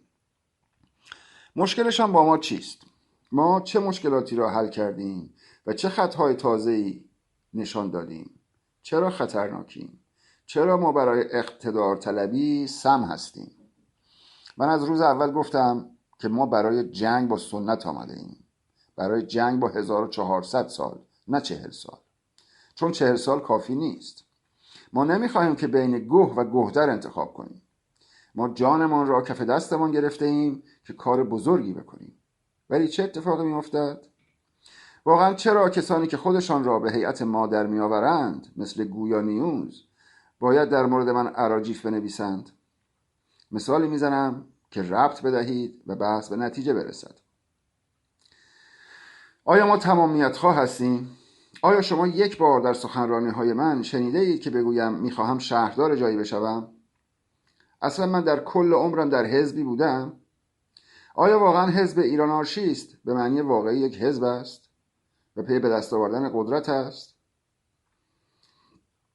نه، ما فقط برای اینکه ما را به جایی ربط ندهند و ما را به جایی ربط ندهند، حزب ایران آنارشیست را تأسیس کرده ایم و اصولا خودمان را پیش کشیده ایم. تبعیت از مارکس و لنین و باکونین نکردیم. ما فرق داشتیم. ما از خودمان برآمدیم. انسان خودمان هستیم و از فردا آمده ایم. ربطی به سنت نداشتیم، ولی بی اطلاع از سنت هم نبودیم. کسی مثل ما به تئوری ها آگاه نیست.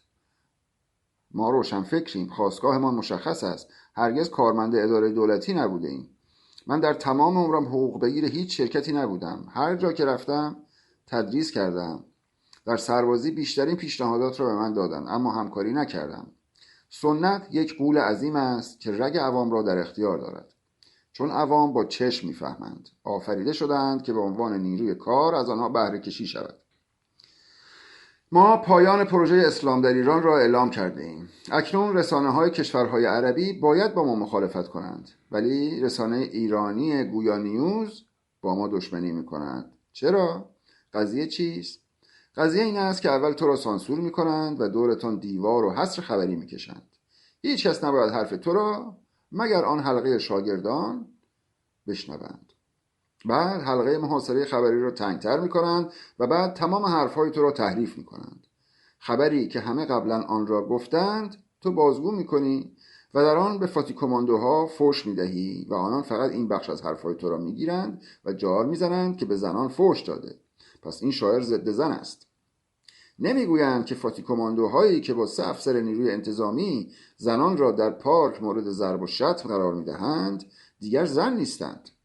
این بخش از حرفای من حذف می شود و یا سخنان تقطیع شده مرا منتشر می کنند تا به مردم بگویند که او ضد انسان و نژاد پرست است و از این طریق موجب تفرقه شوند. طبیعی است، چون ایران کشوری است که ما در آنجا کودکان کار داریم. کودکان کار یعنی کودکان تجاوز. خیلی ها هستند که مریضند و به این کودکان تجاوز می کنند. خیلی خوب است که همه ما حساس باشیم و از کودکان دفاع کنیم. همین امروز ما برای کودکان و نسل جدید است که می جنگیم. اما از همان حرفهای تحریف شده من علیه خودم که در جهت دفاع از کودکان مبارزه میکنم استفاده میکنند.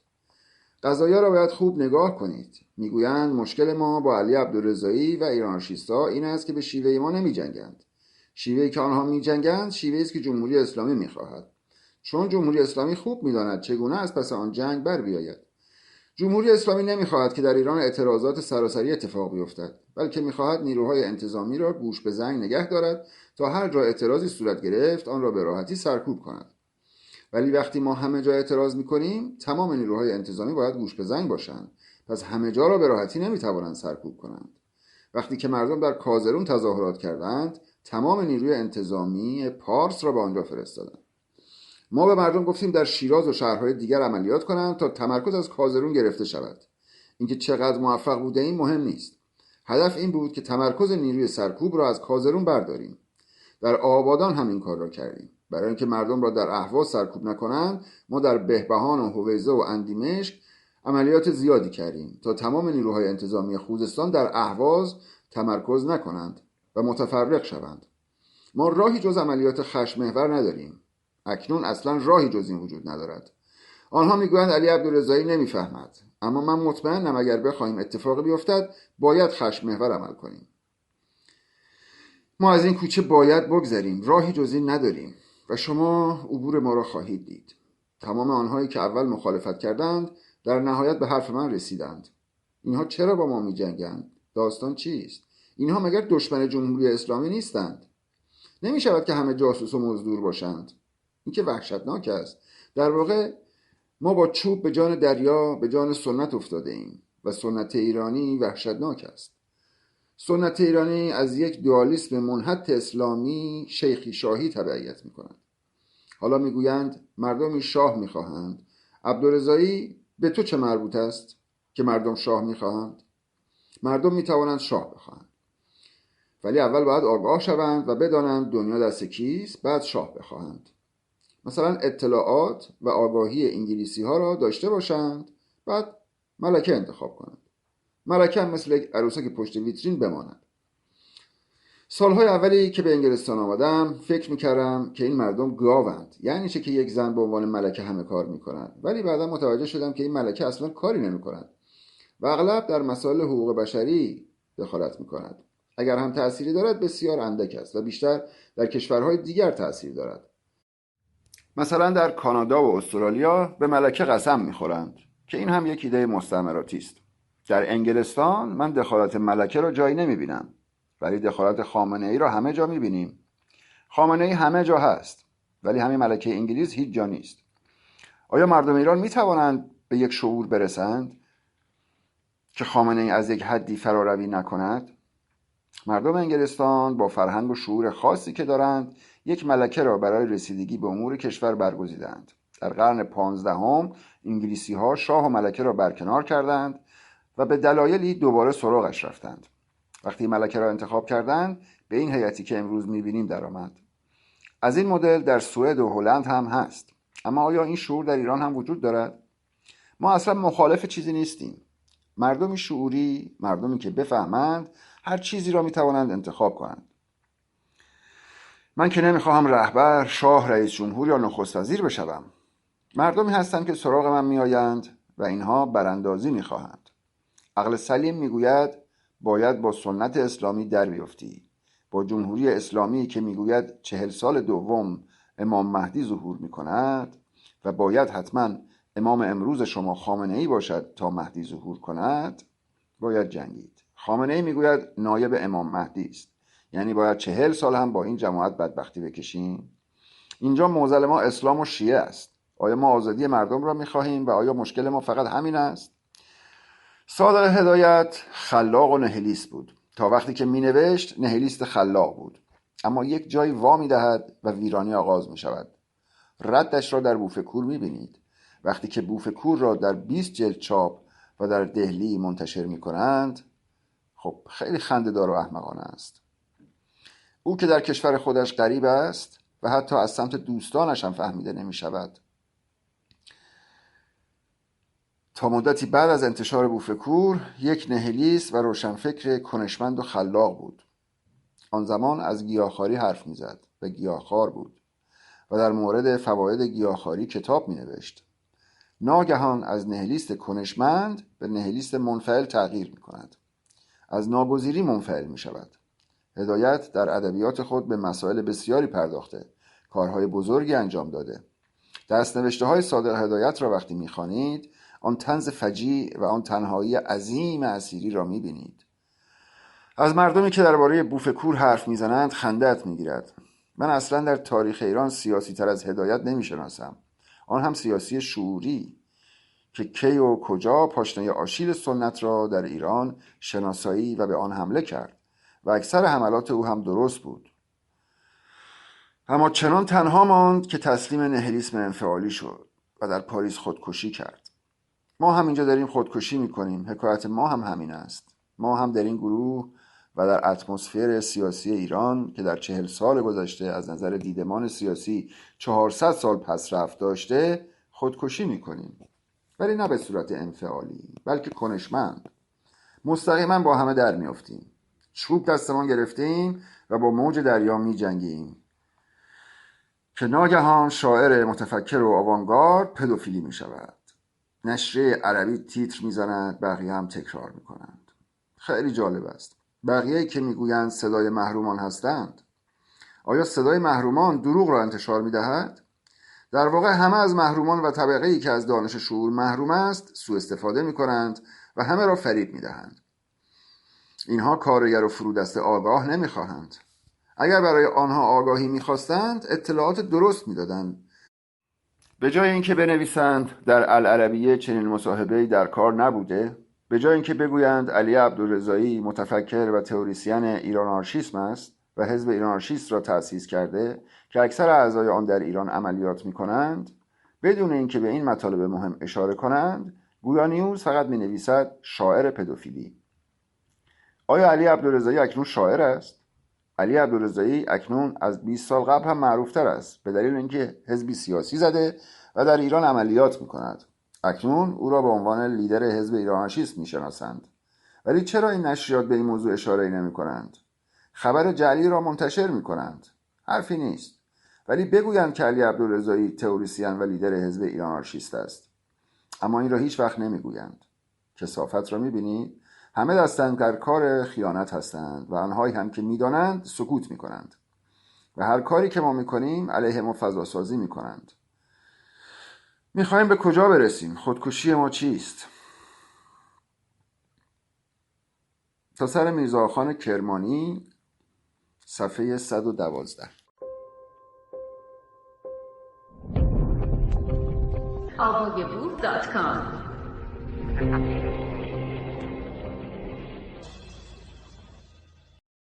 صفحه 112. میرزاخان کرمانی، تاریخ سخنرانی 22/8/1398. حدود 107 سال پیش، توی پرانتز حدود قرن 13 و حوالی سال 1230، میرزا عبدالحسین کرمانی یا میرزاخان کرمانی متولد شد. او به همراه عده دیگر متأثر از آخوندوف روشنفکری ایران را کلید میزنند. او در کتاب 8 بهشت کولاک میکند. چند درصد از روشنفکران ما میرزاخان یا آخوندوف را میشناسند. آخوندوف پدر روشنفکری ایران است و روشنفکری را او وارد ایران کرده. مصائب این دو همان مصائبی است که صادق هدایت داشته و من نوعی دارم.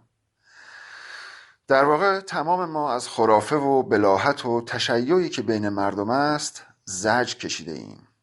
هدایت در پاریس خودش را گم و گور می کند، مانند بلایی که میرزا آخان سر خودش می آورد. رضوان، جنگ 72 ملت، 8 بهشت، 3 مکتوب، آیین سخنوری، سالارنامه، انشالله و ماشالله از آثار میرزا آخان کرمانی هستند. این آثار را حتما بخوانید. کارهای جذابی هستند و برای نویسنده و روشنفکر ایرانی زبان می آورند. ما چقدر میرزا آخان کرمانی را خوانده ایم. مقالات نشریه اختر را که در استانبول چاپ می شد بخوانید. اینها جذابیت ما در 150 سال پیش است. اگر کتابهایشان را بخوانید میبینید همان مصائب و بدبختی هایی که صادق هدایت داشته ما امروز داریم و چیزی تغییر نکرده. چون مدام در حریم شیخ و شاه بوده ایم. میرزا آخان کرمانی در زمان قاجار می نوشت و فعال سیاسی انقلاب مشروطه بود. او هم همان معضلاتی را که هدایت در دوره پهلوی می نوشت داشت و این همان بدبختی است که من امروزه در دوره ملاها دارم. یعنی فرقی بین قاجاری پهلوی یا حکومت جمهوری اسلامی نیست. این سنت قدر قدرت در آن بالا باقی است. نگویید این یا آن بهتر است. همه کثافتند. سنت و خرافه اساساً ماهیتی دون دارند.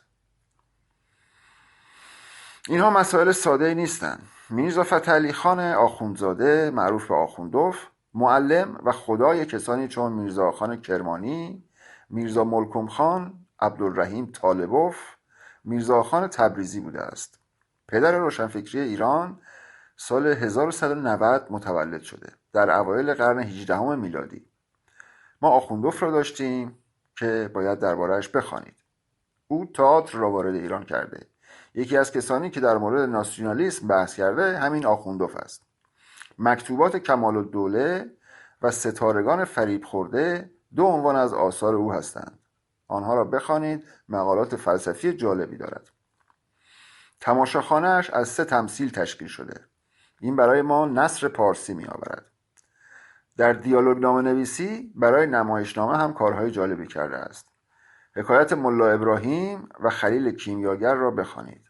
مرد خسیس یا حاجی قدر را چند نفر از روشنفکران ایرانی خواندند یا حتی اسمش را شنیدند. اینها برای روشنفکری ما رنج بردند. او نمایشنویس آزادیخواه ما در دوره قاجاریه بود. او بر انقلابی‌های دوره مشروطه تأثیر می‌گذارد. دوره مشروطه را که مدرس و لومپن‌ها و ملاها به دست ندادند. انقلاب مشروطه ثمره کار میرزا آخان کرمانی، میرزا ملکم خان، طالبوف و میرزا خان تبریزی بود. امثال عارف قزوینی و میرزاده عشقی شعور حاضر آن دوره بودند و به آن جان دادند. پای ملا و خرافه‌چی مسلمان شیعی که وسط آمد همه چیز را خراب کرد. اینها را باید بشناسیم. اینها ایرانی اند. ما ناسیونالیسم را با آخوندوف خوانده ایم. با آخوندزاده درک خلاقی از ناسیونالیسم پیدا کردیم و تازه فهمیدیم که ایران دست کیست. پسران فکری میرزا فتحعلی آخوندزاده و بعد پسران فکری میرزا آخان، معضلی که آخوندوف داشت بلاهت جاری بین مردم بود. او به تفلیس گرجستان رفته بود تا جان سالم به در ببرد و بتواند بنویسد. فرقی بین نفهم‌های قاجار و پهلوی و ملا شاهی نیست. همه اینها از سنت تبعیت می کنند. شیخ و شاه دو روی یک سکه اند و همدیگر را کامل می کنند. و سکه سرمایه‌داری، سکه استعماری، سکه بلاهت را تولید می کنند. تمام اینها سنت کثیف 1400 ساله را تشکیل می دهند. نمی شود بر سنت غلبه نکرد و معاصر خوشبختی و رفاه بود. اما اگر بر آنها غلبه نکنیم نمی توانیم برای ایران برگ برنده‌ای داشته باشیم. برخی از آثار میرزا فتحعلی آخوندزاده از ترکی ترجمه شده است. حیف است که سیاستنامه هدایت را که در اوج تفکر است نخوانید. در واقع تمام آثار هدایت سیاسی بوده است، علل خصوص نامه‌های خصوصیش که سیاستنامه اند. گویی امروز نوشته شده‌اند. این چه بدبختی است که تمام نمی شود. صحبت از چند قرن است، از اوایل قرن 18 1812 تا امروز 208 سال است که تغییری در ایران نداشته ایم. همان وضعیت قبلی است، چون کسی در ایران فکر نمی کند. ایران زیرزمین دنیاست و در آنجا فکر وسیله فخر فروشی است. کسی که روشن فکر است سیبیلی شبیه هدایت می گذارد. چند دهه دیگر من هم مد می شوم، بعدای مرا در می آورند. عجیب نیست، ما با جماعت میمونهای مقلد معاصریم. برای همین است که باید ضد ارباب و ضد رئیس باشیم. برای همین است که ایران آنارشیسم رهبر و دبیرکل ندارد و نمیخواهیم که داشته باشد. باید درک شود که ایران آنارشیسم یک اعتراض و نهی بزرگ علیه سنت 1400 ساله است. اگر این درک را نداشته باشیم نمیتوانیم ایران آنارشیست باشیم و به آسانی فریب میخوریم. فریب یک ملای دلا شده. ایران سرزمین دلا شدگان است. افراد میگویند من روشنفکرم، تحصیل کرده و دانشگاهیم، اما سیاسی نیستم. چنین فردی خائن است. مگر می شود شاعر، نویسنده یا سینماگر باشی و بگویی سیاسی نیستم؟ و به خاطر اینکه 2 روز از زندگیت بهتر باشد و مثل علی عبدالرضایی در تبعید نباشی، هر لحظه علیه مردم به تنگ آمده طی قرنها خدعه میکنی. تبعید بهتر از دلا بودن است. آیا بهتر از شما ننوشتم و کارنامه درخشانتر از شما ندارم؟ تا کی میخواهی دلا بمانی؟ آن وقت میگویند عبدالرضایی بیرحم و بددهن است. ایران بود باش، رای بود باش، هیر بود باش، هور بود باش. این حرفهای من خطاب به روشنفکری است. ایران آنارشیست ها روشنفکرند. تمام این دوستان نسل جدید روشنفکری ایران را تشکیل میدهند. شما باید تاریخ را بشناسید و دید تاریخی داشته باشید. ببینید مشکل از کجاست. این را روشنفکران قبلی نتوانستند حل کنند. یا حمالی کردند یا جانشان را فدا کردند و به درد ما نخوردند. در واقع روشنفکر نبودند، یا حمال فکری بودند یا حمال ادبی، یعنی مرغ مقلد بودند. دقیق تر ببینید و از لحاظ زمانی پیگیری کنید تا به موزل پی ببرید. ببینید سال 1191 در اواخر قرن 12 آخوندوف متولد می شود و اولین جنس روشنفکری را نمایندگی می کند. یعنی آوانگارد و شروع کننده است. بعد از آخوندوف در جستجوی یک نشانه که متأثر از آخوندوف است به میرزا آخان کرمانی میرسیم که تولدش 1232 خورشیدی است. یعنی وقتی آخوندوف 40 ساله بوده کرمانی متولد می شود. هدایت در 1281 در اواخر قرن 13 متولد می شود. 90 سال بین صادق هدایت و اولین روشنفکر ایرانی فاصله است. 50 سال هم با میرزا آخان فاصله دارد. در قرن 14 ما شاعران و متفکران دهه 40 را داریم که سالها بعد از هدایت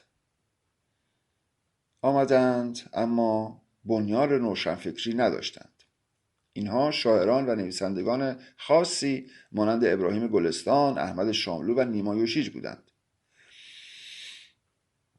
آن بنیان فکری که فکری را از صفر بسازد و به پیرامون توجه کند و با مذهب و خرافه بجنگد را نداشتند. البته کسروی را داریم، اما او عظمت انتقادی آخوندوف و میرزای کرمانی و هدایت را نداشت.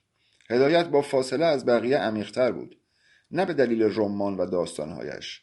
بسیار جلوتر بود زیرا تولید کننده و خلاق بود. بعد از او چقدر از خرافه نالیدند، چقدر در دوره پهلوی طعمه خرافه شدند، چقدر صدایشان درآمد. کدام شاعرمان شبیه ایرج میرزا بود؟ ایرج میرزا سراغ شعر اروتیک نرفت، ولی در همان اشعار لختی که گفت بنیاد سنت را به هم ریخت. شاملو و نیما مجری سنت بودند. آنها در صورت شعر را عوض کردند و در صورت انقلابی بودند، اما در سیرت انقلابی نبودند و مرغ مقلد بودند. ایرج میرزا با سیرت در افتاد، گرچه فقط شعر لختی نوشت. شعرش در جهت افشاگری آنچه در پس پرده میگذشت بود. از شعر به عنوان وسیله‌ای برای انتقام استفاده میکرد. هرچند شعور چندانی در شعرش رخ نداده، با این حال در آن ادبیات کتک خورده و فرهنگ سنتی ایرج میرزا یک انقلابی بوده است. میرزاده عشقی یک انقلابی بوده است. شاعران دوره بازگشت به درستی خوانده نشدند و به شاعران این دوره به خصوص به ایرج میرزا خیانت شده است. جمهوری اسلامی یک لومپن عقب افتاده به اسم شهریار را به ایرج میرزا که از هر سمت خدای شهریار بود ترجیح میدهد. اگر سعدی روانترین زبان پارسی را در شعر دارد، بیشک بهتر از سعدی دارنده آن زبان شیوا ایرج میرزاست. اما ادبیات آرمانی و پشت منقلی ما چقدر از ایرج میرزا حرف زده. شاملو و نیما انقلابی واقعی نیستند، بلکه در حوزه سمنتیک و درون متن است که به آن بعد انقلابی ادبیات میرسیم. روشنفکری ما چقدر از ایرج میرزا حرف زده است. ایرج میرزا ترانه ننوشته، اما لخت نوشته. پرده خرافه را دریده و کنار گذاشته. نگذاشت چادری در رأس بماند. روشنفکری ما چقدر در مورد ایرج میرزا گفته و نوشته است. میگویند او سکسی و لخت مینویسد، اما چقدر از زیرساخت‌های ذهنی و از ناسیونالیسم ایرج میرزا خوانده ایم. او به فرایند تفکر توجه داشت. یک قاجاری اما منتقد بود. سخت است علیه خانواده‌ات چاقو بکشی. بعد از او چه داشته ایم؟ ما روشنفکر نداشتیم، چون روشنفکری اتفاق نیفتاده. اینکه شعر زیبایی بگویی که صورت دیگری داشته باشد، یک بعد از انقلابی بودن و آوانگاردیسم است. اینکه داستان عجیب و غریب با زبان خاص و تکنیک‌های تازه بنویسی، فقط بعد فرمالیستی، شکلی و رویی آوانگاردیسم است. اما درون و شالوده متن نداریم. باید کار کرد. این آنارشیسم آمده تا اساساً این خانه ویران را عوض کند. این خانه باید تخریب شود. خانه شیخ و خانه شاه را باید فرو ریخت. باید آنقدر بوی کثافتش را بپراکنیم تا مردم از آن دست بکشند. ما قربانی سنتیم. آخوندوف و 40 سال بعد از او میرزا آخان کرمانی قربانی سنت بودند. 50 سال بعد از آن هدایت در نامه‌هایش دارد روانی می شود. دغدغه همه آنها بلاهت مردم است. هدایت وقتی از بلاهت بالا می آورد دست به خودکشی می زند و هنوز همان قضیه در حال تکرار است. کتاب رکیک‌تر از ادبیات را بخوانید. متفکر واقعی ناخودآگاه و ناگهانی از این وضعیت بالا می آورد. این بازی کی باید عوض شود؟ ما تا کی باید به انقلاب مشروطه، به این کمدی سیاه تن بدهیم؟ انقلاب مشروطه، ملی کردن نفت، انقلاب سفید، انقلاب 57، دوم خرداد، کوی دانشگاه، جنبش سبز، قیام فرودستان و الی آخر. به طور دائم دور یک چیز میچرخیم، چون نمیخواهیم تغییر کنیم، چون نمیخواهیم چیزی تغییر کند. اینها معضلات توست که خود را ایرانی میدانی. نگو من 18 سالم و چیزی نمیفهمم. عبدالرضایی دارد همه چیز را میجود، کافیست فقط قورت دهی. این مسئله فجیع است. تو مدام در برابر آن موضع گرفته ای. چرا علیه شاعرت گارد میگیری؟ تو نادان و خائن به کشور خودت هستی. چطور راضی میشوی به خاطر یک چیپ علیه کسی که 70 کتاب دارد حرف بزنی؟ فرق تو با یک حزب اللهی چیست؟ او مرا تهدید میکند و نمیفهمد آنچه برای کشورش میماند ثمره زحمات من است. من ادبیات و زبانش را جهانی کردم و برایش آبرو آوردم، اما از سمت آنها فقط حقارت شنیدم. او نمیفهمد هدایت منم. هدایت مهم است. آخوندوف و میرزا آقای کرمانی مهم هستند، اما او درک تاریخی ندارد و خودش یک قربانی بدبخت است. چرا به او در توییتر فحش میدهید؟ من نمیخوام از من دفاع کنید. از حقیقت بگو. تو یک شمع روشنی، نه یک ایران آنارشیست. یک شمع روشن میتواند هزاران شمع خاموش را بدون آنکه نوری از دست بدهد روشن کند. خسیس و حسود نباشید. حتی اسلامشان هم میگوید زکات علم نشر آن است. اگر یاد گرفتی و دانستی، آن دانسته را انتقال بده. تو با بلاهت معاصری. 99% از هموطنان تو نمیفهمند. نگو او استاد دانشگاه است. او ابله‌تر است. دکتر الله کرم یک نفهم است. اگر اندکی میفهمید برای مخالف خود چماق نمیکشید. او به تنها چیزی که ربطی ندارد دانشگاه است. او ضد فهم و ضد علم است. به شما دروغ میگویند. آنها چیزی که میگویند نیستند. هیچ اصلاح طلبی درکی از رفرمیسم و اصلاح ندارد. آنها ارباب پرست و نوکرند. میخواهند ساختمان و واحدی آپارتمان داشته باشند. مؤسسه باران متعلق به سید محمد خاتمی است.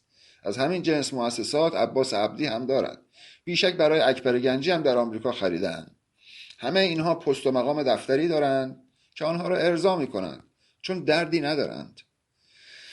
مادر سید اکبر گنجی، مادر سید تاجزاده، همین پدر زم، ما قربانی بردگان سنت و اسلامیم.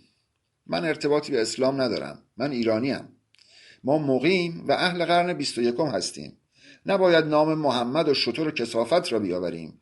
با این حال آنقدر عقب افتاده اید که باید از بدیهیات بگوییم، چون بدیهیات هم آنجا فهم نمی شود. فریب اندام سکسی مجریان شبکه ها را نخورید. آنها فیک و تو خالی هستند. فکر کن. آخوندوف و میرزا آخان کرمانی را به خاطر بیاور. حتی مصدق را به خاطر زحماتش به خاطر بیاور. اما تو میگویی من شاه اللهی ام، پس باید مثل یک حزب اللهی از شاه دفاع کنم. دوالیسم بین شاه و ملا، دوالیسم توده‌ای و نو توده‌ای. تو شاعر، شعر، شعور، مهر، مهران، مهین، رحم و رحمان را نمیفهمی و به من فحش میدهی. رکیکتر از ادبیات و هرموفرودیت را بخوان. فحش زیبا یاد بگیر. من خدای فحش سازیم. فرهنگ فحاشی را من نوشتم. از تمام لهجه ها یک فرهنگ نوشتم. برخلاف دهخدا من از تمام لهجه های ایرانی فحش ها را گردآوری میکنم. پدر فرهنگ فحاشی منم. تو احمق و ملازاده چطور میتوانی به من فحش بدهی؟ ادبیات ما عرصه گیس و گیس کشی بوده. مردها استتیک آن را عوض کرده بودند و زنها بدل به زن جسمانی شدند که ربطی به زندگی واقعی نداشتند. فروغ یک واقعه و اشتباه تاریخی است. قرار نبوده ما کسی به نام فروغ داشته باشیم. برای همین هم زود از دستش دادیم. شعر فروغ هنوز اتفاق نیفتاده بود. خود فروغ بدل به شعر پارسی شده بود. یعنی زندگی فروغ مهمترین شعر فروغ بوده و او هنوز شعرهایش را ننوشته بود. وقتی بحث از گیس و گیس کشی است، قرار نیست کسی فکر کند، بلکه فکر شعور باید در شعر اتفاق بیفتد تا شعر بزرگ داشته باشیم. شعر ما شعر و شعور رویه است، فقط دیداری و عینی است. آنچه به عنوان درک پارسی میشناسیم فقط در سطح چشم میماند. فکر از جنس سوبژه و نامرئی است و ایرانی اهل ندیدنی نیست، چون ایرانی فقط به آنچه به دید درآید اهمیت می‌دهد. آنجا همه چیز سکس است، اما حرف زدن از سکس و نمادهای جنسی قدغن است. گنبدشان پستان زن و منارهشان شبیه کیر است، اما از نام بردن می‌هراسند و آن را بی‌ادبی می‌دانند. یک نابغه به نام ایرج میرزا آن را خوب فهمیده بود و روشنفکران در برابرش سکوت کردند، چون ایرج میرزا از این فاجعه در ایران حرف می‌زد. در اسلام و سنت همه چیز سکسی است، اما حرف زدن از آن قدغن است، چون شیخ باید کاسبی کند و شاه باید از منافع شیخ حفاظت کند. شاه اگر قبول کند که عمل جنسی هم مانند خوردن از بدیهیات است و نیازی نیست که مغز خرجش کنیم و کاری است انسانی، آن وقت ملا بیکار می شود. سید محمد خاتمی پول آنچنانی برای عقد و صیغه از فلان هنرپیشه نمی توانست بگیرد و در نتیجه اشتغال ملا تمام می شد. ملا سالها پیش با سپاه دانش مکتبخانه را از دست داده بود. حال اگر عقدخانه را هم از دست میداد برایش گران تمام میشد. در نتیجه ایرانی باید عقب مانده باشد و عقب بماند تا ملا و کسب و کارش برسد. ما با کثافت معاصریم. این بود و باش را هیچ جای دنیا نمیبینید. همه از ما جلوترند، اما سنت نمیگذارد، چون سنت کسب و کار است. سرمایه‌داری باید سنت و کاسبی را حفظ کند. ناموسدار و عفتی علی عبدالرضایی را بر نمیتابد. میگویند اینها در میدان لخت میایستند و اهل ریاکاری و دروج نیستند. آنها هدایت را بر نمیتابند، چون هدایت حرف لخت و تند میزند و حرفهایش چون آتش بود. هدایت فریب نمیخورد و با احدی شوخی نداشت. این باید درک شود. ما بازی سیاست را نداریم. ما اهل شعور و مدرس شعور و فلسفه ایم. باید از نو از واژه اول یاد بدهیم. مراد فرهادپور و بابک احمدی باید زانوی شاگردی زمین زده و از ما یاد بگیرند. اطفار و پیچیده نویسی و غلط اندازی تمام شد. ایران فردا میدان است. هر که دل دارد بیاید وسط. با اطفار و فن جدید مزدوری نمیتوان کسی را فریب داد. ما با احدی شوخی نداریم. این مسائل را باید کالجی ها دنبال کنند. کالجی ها یاد گرفتند که باید عمیق و بیرحم باشند و نبخشند و به احدی نان قرض ندهند. عرصه ادبیات و فرهنگ و سیاست ایرانی عرصه جماعت مخنث است. همه اینها استتیک زن پیدا کردند. بی خود میگویند زنها کلثوم و ضعیفند. خود اینها همه ضعیفند. در واقع چند قرن است که با ضعیف و ضعیفه معاصریم. آنجا ضعف و جنگ بین اصغر و صغراست. هر دو پستند. جنسیت و زن و مرد هم ندارد. جایی که شعور نباشد پستی و ابتذال رشد می‌کند. مفهوم در ایران مبتذل است، چون معنا تولید نمی‌شود. ما معنازدگی را داریم و جایی که در آن دور انداختن معنا رایج باشد و خبر از تولید معنا نباشد کثافتخانه است. برای همین باید تمام این مناسبات را به آتش کشید و بیرحم بود تا انسان تولید شود. در مستراح بین کثافات فقط سوسک تولید می شود، از انسان خبری نیست. ایران آنارشیست ها باید بجنبند و از ارباب و رئیس و این سلسله مراتب ها بگذرند. ما همانقدر که آنارشی را دوست داریم به همان نسبت ضد سیستم سلسله مراتبی هستیم. در ایران درکی از تخصص وجود ندارد. در آنجا فقط سلسله مراتب مهم است. چه کسی رئیس، ارباب، پولدار، ملا یا شاه است. ژن برتر کیست؟ به شاه و شیخ به دیده حقارت نگاه کن. طرفدارانشان نیز بدبخت نیستند، بلکه ابژه شر هستند. تا کی میخواهند نفهمند؟ تا کی ما روشنفکرها و اقلیتی ها باید از بلشویک ها زجر بکشیم؟ چند قرن است. به ما چه که آنها بیشعورند و اهل خواندن نیستند و شاهزاده و ملازاده اند. مفهوم عظیم اقلیت، ادبیات اقلیت، سیاست اقلیت، هنر اقلیت، اقلیت است که در ایران مهم است. در جایی که بلاهت حکم فرما باشد حرف اقلیت است. دیکتاتوری اقلیت مهم است. ما برخلاف کمونیست ها طرفدار دیکتاتوری اقلیت هستیم.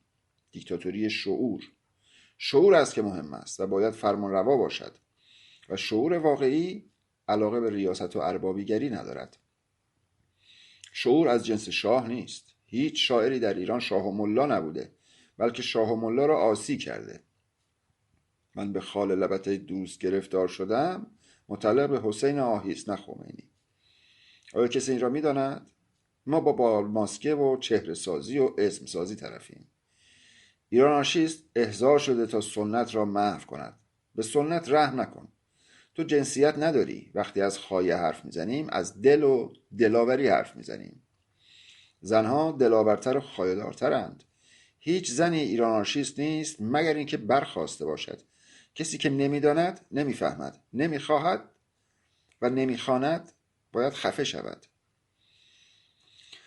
بلاهت بین ما جا ندارد. کسی سرتر است که بیشتر میداند یا میخواهد بداند. زمانی کسی نمیداند اما شعف خواندن و دانستن و فهمیدن دارد. او ارشد ماست، هرچند ممکن است هیچ نداند، اما آن شعف و شوق باعث ارجحیت او بر ماست. امیر ما دانستن و میل به دانش و فراروی است. ما رهبر نداریم و علم داریم. ما عالمیم، هیر بودیم، معلمیم، ایران بودیم. ایران یعنی دانش، یعنی همه چیز. ایران عجب زیباست. ما ایرانی هستیم. درک ایران مهم است. ایرانی مذهبی و دینی نمی شود. ایران دینایی است. دین ما دینایی و دانا بودن است. ما اهل دانایی هستیم. دینای ما را عرب می دزدد و به دین دون و دان تبدیل می کند. ما دینایی و ایرایی هستیم. زبان پهلوی و زبان میانه باید درک شود. از نام پهلوی، آن سلسله‌ای که این نام را کش رفته، تخیل نکنید. مهم است که گاتاها را به زبان اوستایی بخوانید و از این نزدیکی لذت ببرید. تمام لهجه ها، حتی زبانی که اکنون با آن حرف میزنیم، زیر مجموعه از این سه زبان هستند. ما وارث این زبان ها هستیم. کسی که کرد اورامانی است، زبانش نزدیک به زبان گاتاهاست. پس ما ریشه داریم. کسی به ملا توجه ندارد و برای آنها ارزشی قائل نیست. حتی ارمنی ریشه دارد. بت از کجا می آید؟ چگونه بت در ارمنستان به پت تبدیل می شود؟ شاید آنها بر ما تأثیر گذاشته باشند. این مسائل مربوط به آن دیگری نیست، بلکه این هم فرهنگ ماست.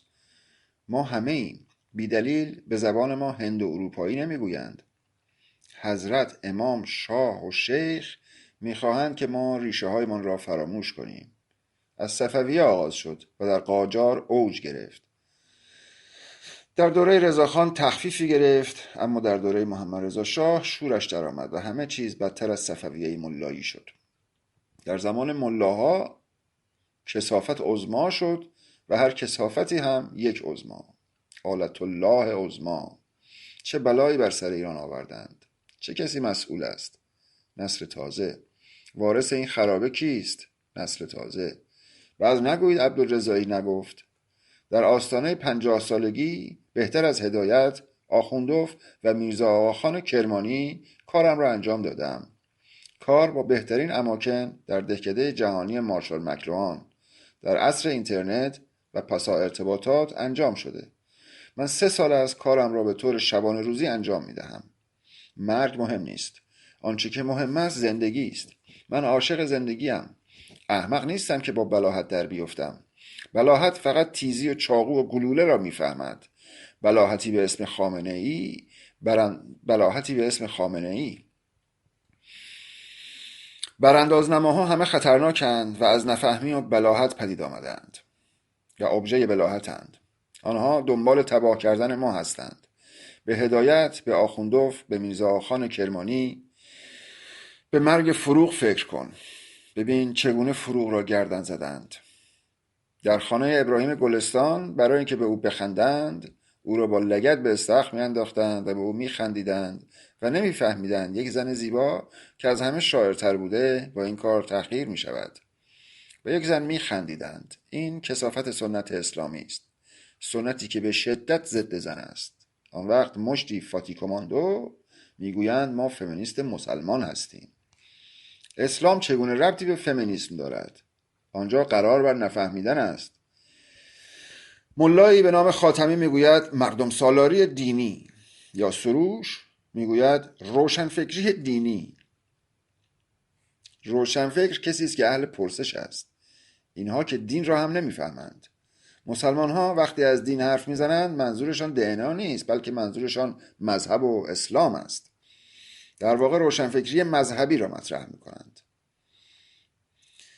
خب مذهب یعنی تک راه. وقتی از یک راه حرف میزنی پس به روشنفکری مربوط نیستی، چون روشنفکری از چندگانگی، دموکراسی و از چند بعدی می آید. روشنفکر میپرسد. روشنفکر اگر پاسخ اصلی را داشته باشد که دیگر نمیتواند روشنفکر باشد و کنکاش کند. از کجا آمده ایم و به کجا می رویم؟ روشنفکر مسلمان پاسخ این را میداند.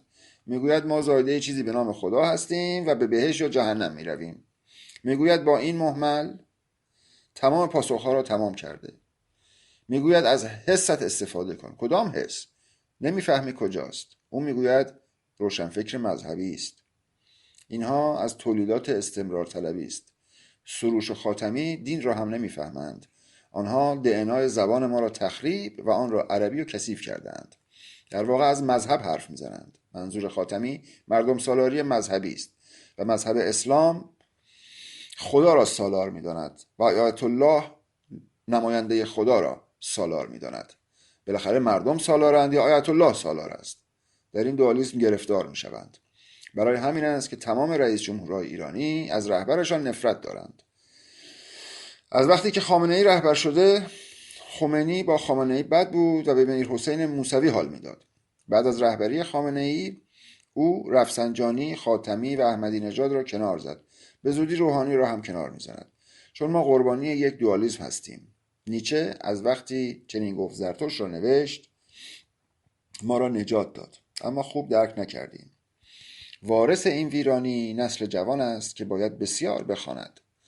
جنگ اصلی ما پخش آگاهی و شعور است، اما ما مثل روشنفکر ایرانی بی شهامت نیستیم و به ملا ره نمی کنیم. ما در عین آگاهی ملاگاهی را تولید کرده ایم. ملا باید نابود شود. با شیخ و شاه و ارباب شوخی نداریم. شعور است که آنها را نابود می کند. تا صفحه 120 تا سر 1400 سال بلاهت.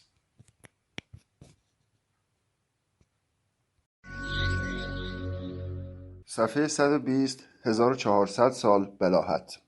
تاریخ سخنرانی 21/9/1398. آوایبور.com.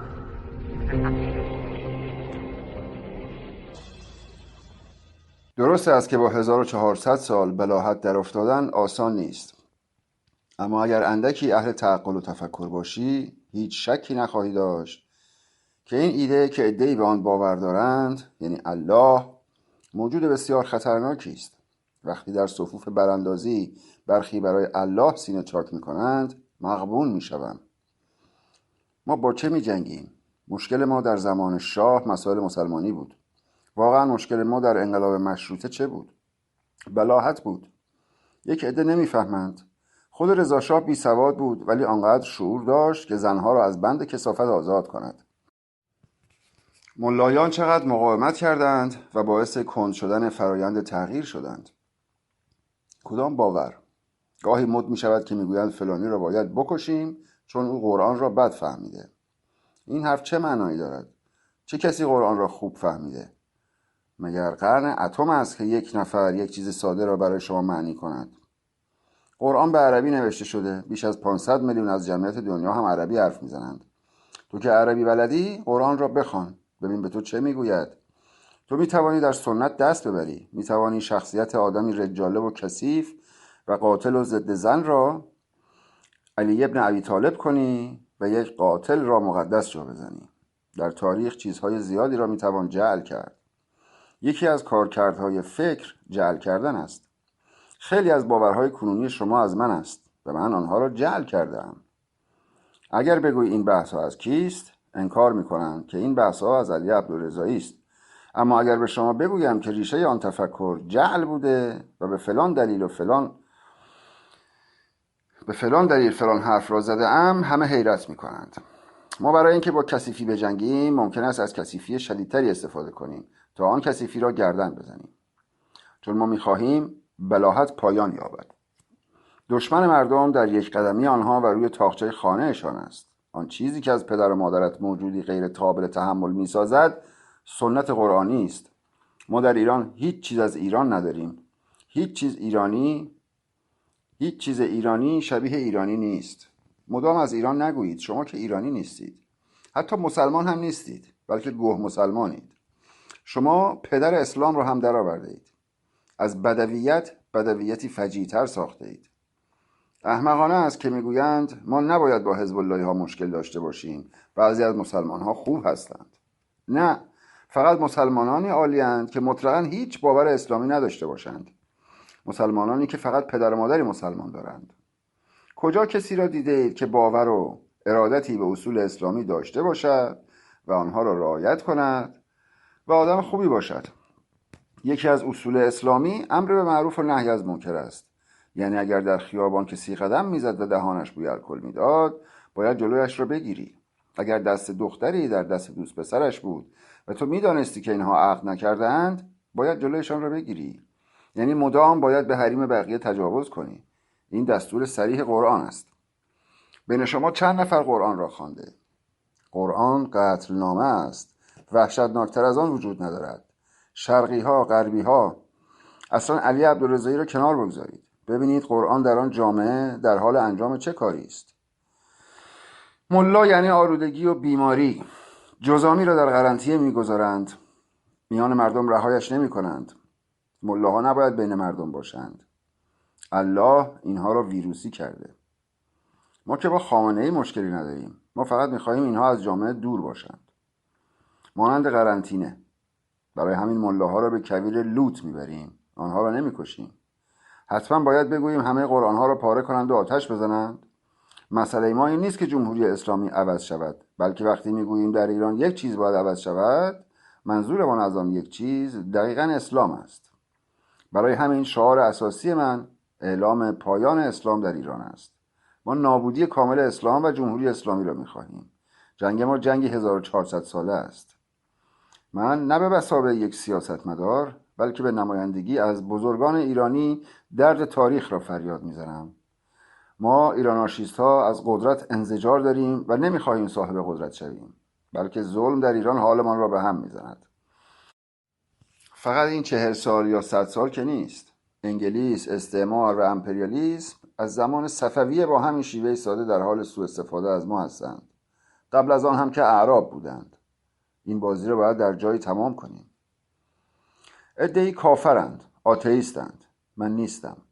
عده‌ای خدا باورند. من نیستم. عده‌ای از این دو نیستند، اما باز هم این عده با خدا و اسلام کار دارند. من از آنها هم نیستم.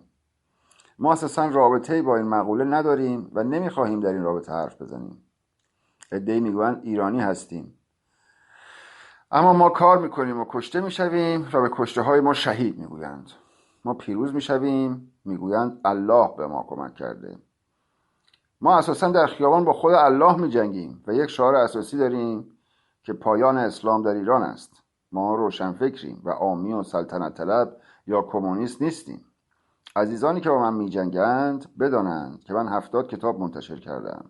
برای اولین بار در تاریخ ما گروهی از روشنفکران، دانشمندان و تحصیل کرده ها وارد میدان شدند و کسی که آکادمیسین، نویسنده، تولید کننده و روشنفکر شعوری و نه شعاری است پی قدرت نیست.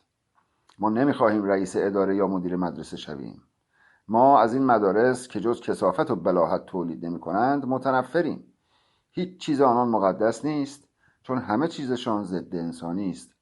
هر چیزی که اسلام و الله به عنوان فرمانده میگوید ضد انسان است. شما کتابی را میخوانید که به هر دلیلی فرمان مرگ انسان را صادر میکند. تو پرانتز منظور قرآن است. و میگوید دلیلش آن است که او گناهکار است. گناهکار یعنی چه؟ فردی از روی گرسنگی از مغازه چیزی کش رفته.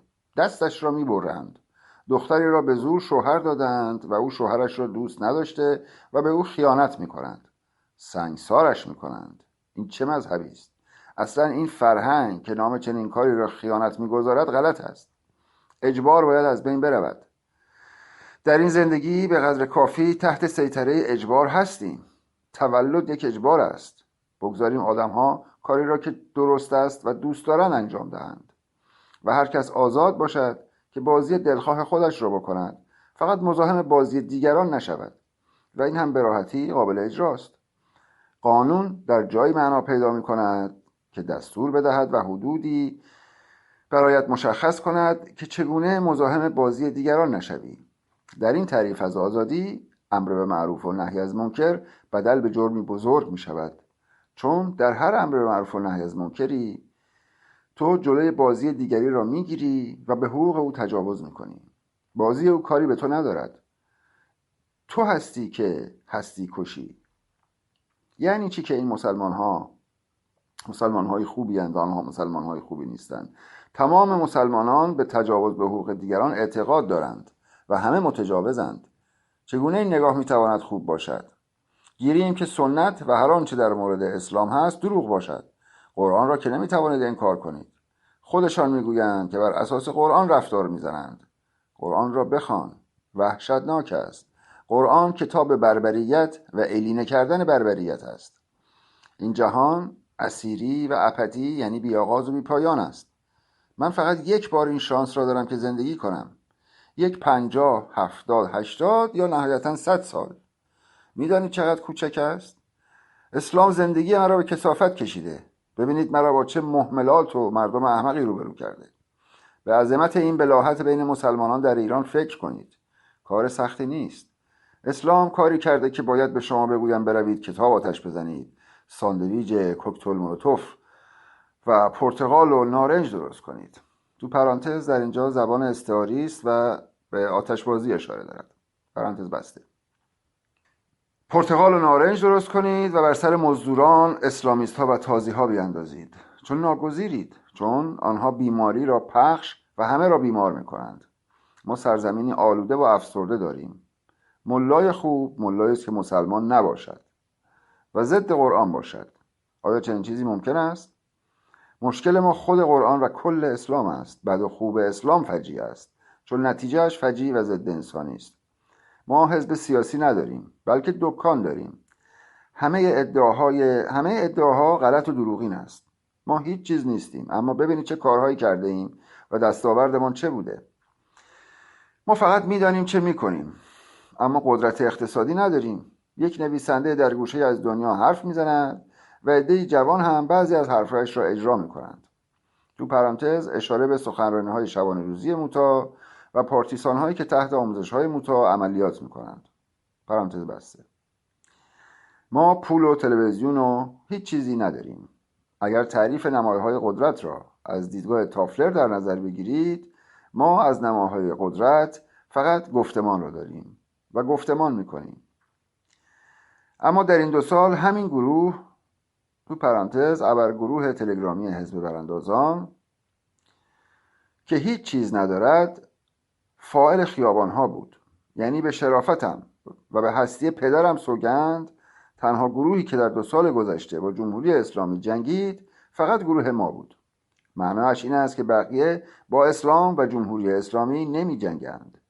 سوگند به واژه که جمهوری اسلامی از لحاظ مالی تمام این گروه ها را پشتیبانی می کنند. در واقع جمهوری اسلامی از درآمدش سهم مزدوران خود را می دهد. اگر 40 سال دوام آورده، به خاطر این است که به آنها دلار داده. چهره های واقعی احزاب را کشته و عده‌ای را شکنجه و روانی و زندانی کرده. عده‌ای را هم با وجود آنکه قدرت ترور کردنشان را داشته، اما نگهشان داشته و با آنها به توافق رسیده، چون به آنها نیاز دارد. این سیستم پروپاگانداییست هاست. من در این 2 سال شاهدم که هیچ گروهی کاری نمی کند.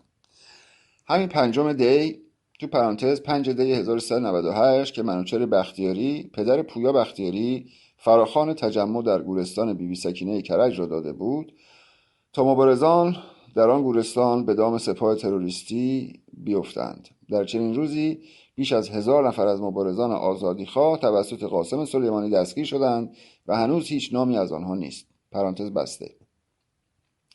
همین 5 دی را اگر 1 ماه پیش از 70 حرف نمی زدیم اینها علیه ما متشکل نمی شدند. همین تلویزیون ها هم علیه مردمند. من فقط شاهد حرف ها، لکاته ها و رجاله ها هستم. جمهوری اسلامی به بسیاری ضعیف و در درون و بیرون در حال جنگ با مردمی است که به تنگ آمده‌اند. همه با تریبون هایی که در اختیار دارند در حال فریب مردم هستند. سیاست در ایران معنایش دکانداری است. ما درد داریم و در ویترین مغازه ما جز درد نیست. برای این همدردی است که مردم با ما کار می‌کنند، وگرنه ما پول و ارتش و سلاح نداریم و هیچ کشور خارجی هم از ما حمایت نمی‌کند. بقیه از هر لحاظ چند برابر ما قدرت دارند. پس چرا هیچ غلطی نمی‌کنند؟ چون نمی‌خواهند کاری بکنند و در توافق با جمهوری اسلامی هستند. هر وقت ما تلفات می‌دهیم و کشته می‌شویم، مردم هم با دلسوزی چون نمی‌خواهند ما تنها باشیم همکاری می‌کنند و همراه ما می‌جنگند. در تمام احزاب به مردم قول مقام و سمت می‌دهند، اما به واژه و حرف زبان پارسی سوگند که اینها با جمهوری اسلامی در توافقند. یکی از ریشه های توافق آن وجه مشترکشان یعنی اسلام است. همه در حال تبلیغ اسلامند، چون شرط بقای سرمایه‌داری و چپاول در ایران جمهوری اسلامی و اسلامش است. ما واقعا مخالف این شیوه حکومتیم، اما نمیتوانیم از سرمایه‌داری حرف بزنیم و از کارگر دفاع کنیم، چون همه چیز توسط نوکران روسی به کثافت کشیده شده. مزدوران روسی آنقدر از سرمایه‌داری حرف زدند که وقتی از این واژه میگویم باید مراقب سوء استفاده آنان باشیم.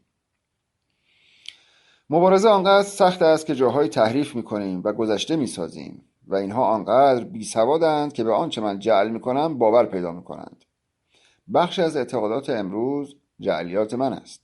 تنها وظیفه من پخش آگاهی است. فرق من با بقیه این نیست که دانشمندترم، بلکه این است که دروغ نمیگویم. مشکل ما بلاهت و خرافات و در یک کلمه اسلام و قرآن و مسلمانی است. مسلمانانی که به ضد خودشان بدل شده‌اند.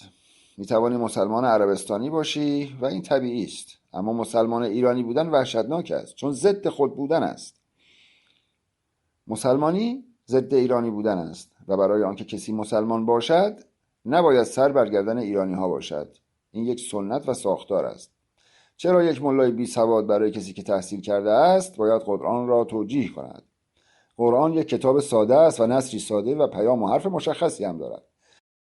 10 سوره را پشت سر هم بخوان و در آن دقیق بشو. آنچه میگوید وحشتناک است. ما در عمل هم 1400 سال است نتیجه اش را دیده ایم. شما فکر میکنید علت چپاول قاجار جز بلاهت اسلامی چه بوده است؟ ما فقط یک خاطره از آوردن سینما توسط ناصرالدین شاه به ایران داریم. ما در قاجار چه داشتیم؟ سایه سنگین اسلام و اوامر اسلامی آنقدر فجیع بوده که ما نمیتوانستیم نطق بکشیم. در سلطنت پهلوی هم رضا شاه به تبعیت از آتاتورک یا چون زبان قزاقی بلد بود و چیزهایی دیده بود و اندکی ارق ایرانی داشت، گامهای اولیه‌اش را به درستی برداشت، اما تنها گذاشته شد. اولین کسی که به او خیانت کرد پسرش بود. هیچ کس فجیع‌تر از پسر رضا شاه نسبت به رضا شاه نبود. این را تاریخ میگوید. رضا شاه تلاش کرد که ریشه خرافات کثیف و زننده اسلام کنده شود. او خواست اسلام را به روز کند. عده‌ای میگویند رضا شاه لاییک بود. نه، او اصلا متوجه خطر اسلام نبوده، اما به خاطر آنکه نگاه و ذات مدرنی داشته چند قدم اول را درست برداشته، اما بعد آلوده شده، چون ملاییسم و اسلام آلوده کننده است. او اول گفت من میخواهم مانند آتاتورک رئیس جمهور شوم، اما ملا مدرس و آن ساختار و اسلام نگذاشتند. اسلام شاه و خدا میخواهد. چرا باید مبارزه کنیم؟ میگویند بایستیم و بعدها رأی دهیم. اما در دل مبارزه پارتی ها را در خیابان میبینید که شعار مرگ بر استعمار و مرگ بر دیکتاتور سر میدهند و آنها میگویند جاوید شاه. این دو شعار ضد یکدیگرند. امروز شاه ایران خامنه ای است و عده‌ای جاوید شاه میگویند که این هم اشاره مستقیمی به خامنه ای دارد. ما با حوزه معنایی طرفیم، اما این گوه مسلمان ها نمیفهمند. مشکل اقتصادی داشتند و نمیتوانستند در ایران زندگی کنند. به اروپا آمدند. همانها به ایران رفت آمد میکنند و نمیفهمند که شاه در آن سیستم خامنه ای است و وقتی جاوید شاه میگویند یعنی میگویند درود بر خامنه‌ای.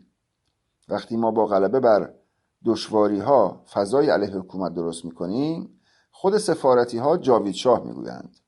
از عوامل همین بلاهت برای نفوذ به حزب ما آمده بود و میگفت من سرمایه دارم و میتوانم تلویزیون در اختیارتان قرار دهم.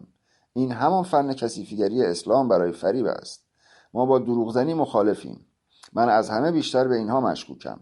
اینها به حداقل‌های دموکراسی هم باور ندارند، چون همزمان با شاه طلبی از حسین صحرای کربلا و از علی و از محمد هم دفاع می کنند. پایان کتاب پایان اسلام در ایران. آوای بوف یک گروه مردم نهاد است که توسط عده‌ای علاقه‌مند به کتاب با دغدغه ارتقاء فرهنگ کتاب و کتابخوانی و استحکام خرد اجتماعی تشکیل شده و تاکنون تولید هزاران کتاب ممنوعه را در کارنامه خود دارد. با توجه به اینکه این گروه وابسته به هیچ سازمان و ارگانی نیست و تمام فعالیت‌ها به صورت رایگان انجام می‌شود، لطفاً اگر در این رابطه احساس مسئولیت دارید در معرفی ما به دیگران سهیم باشید. avogabooth.com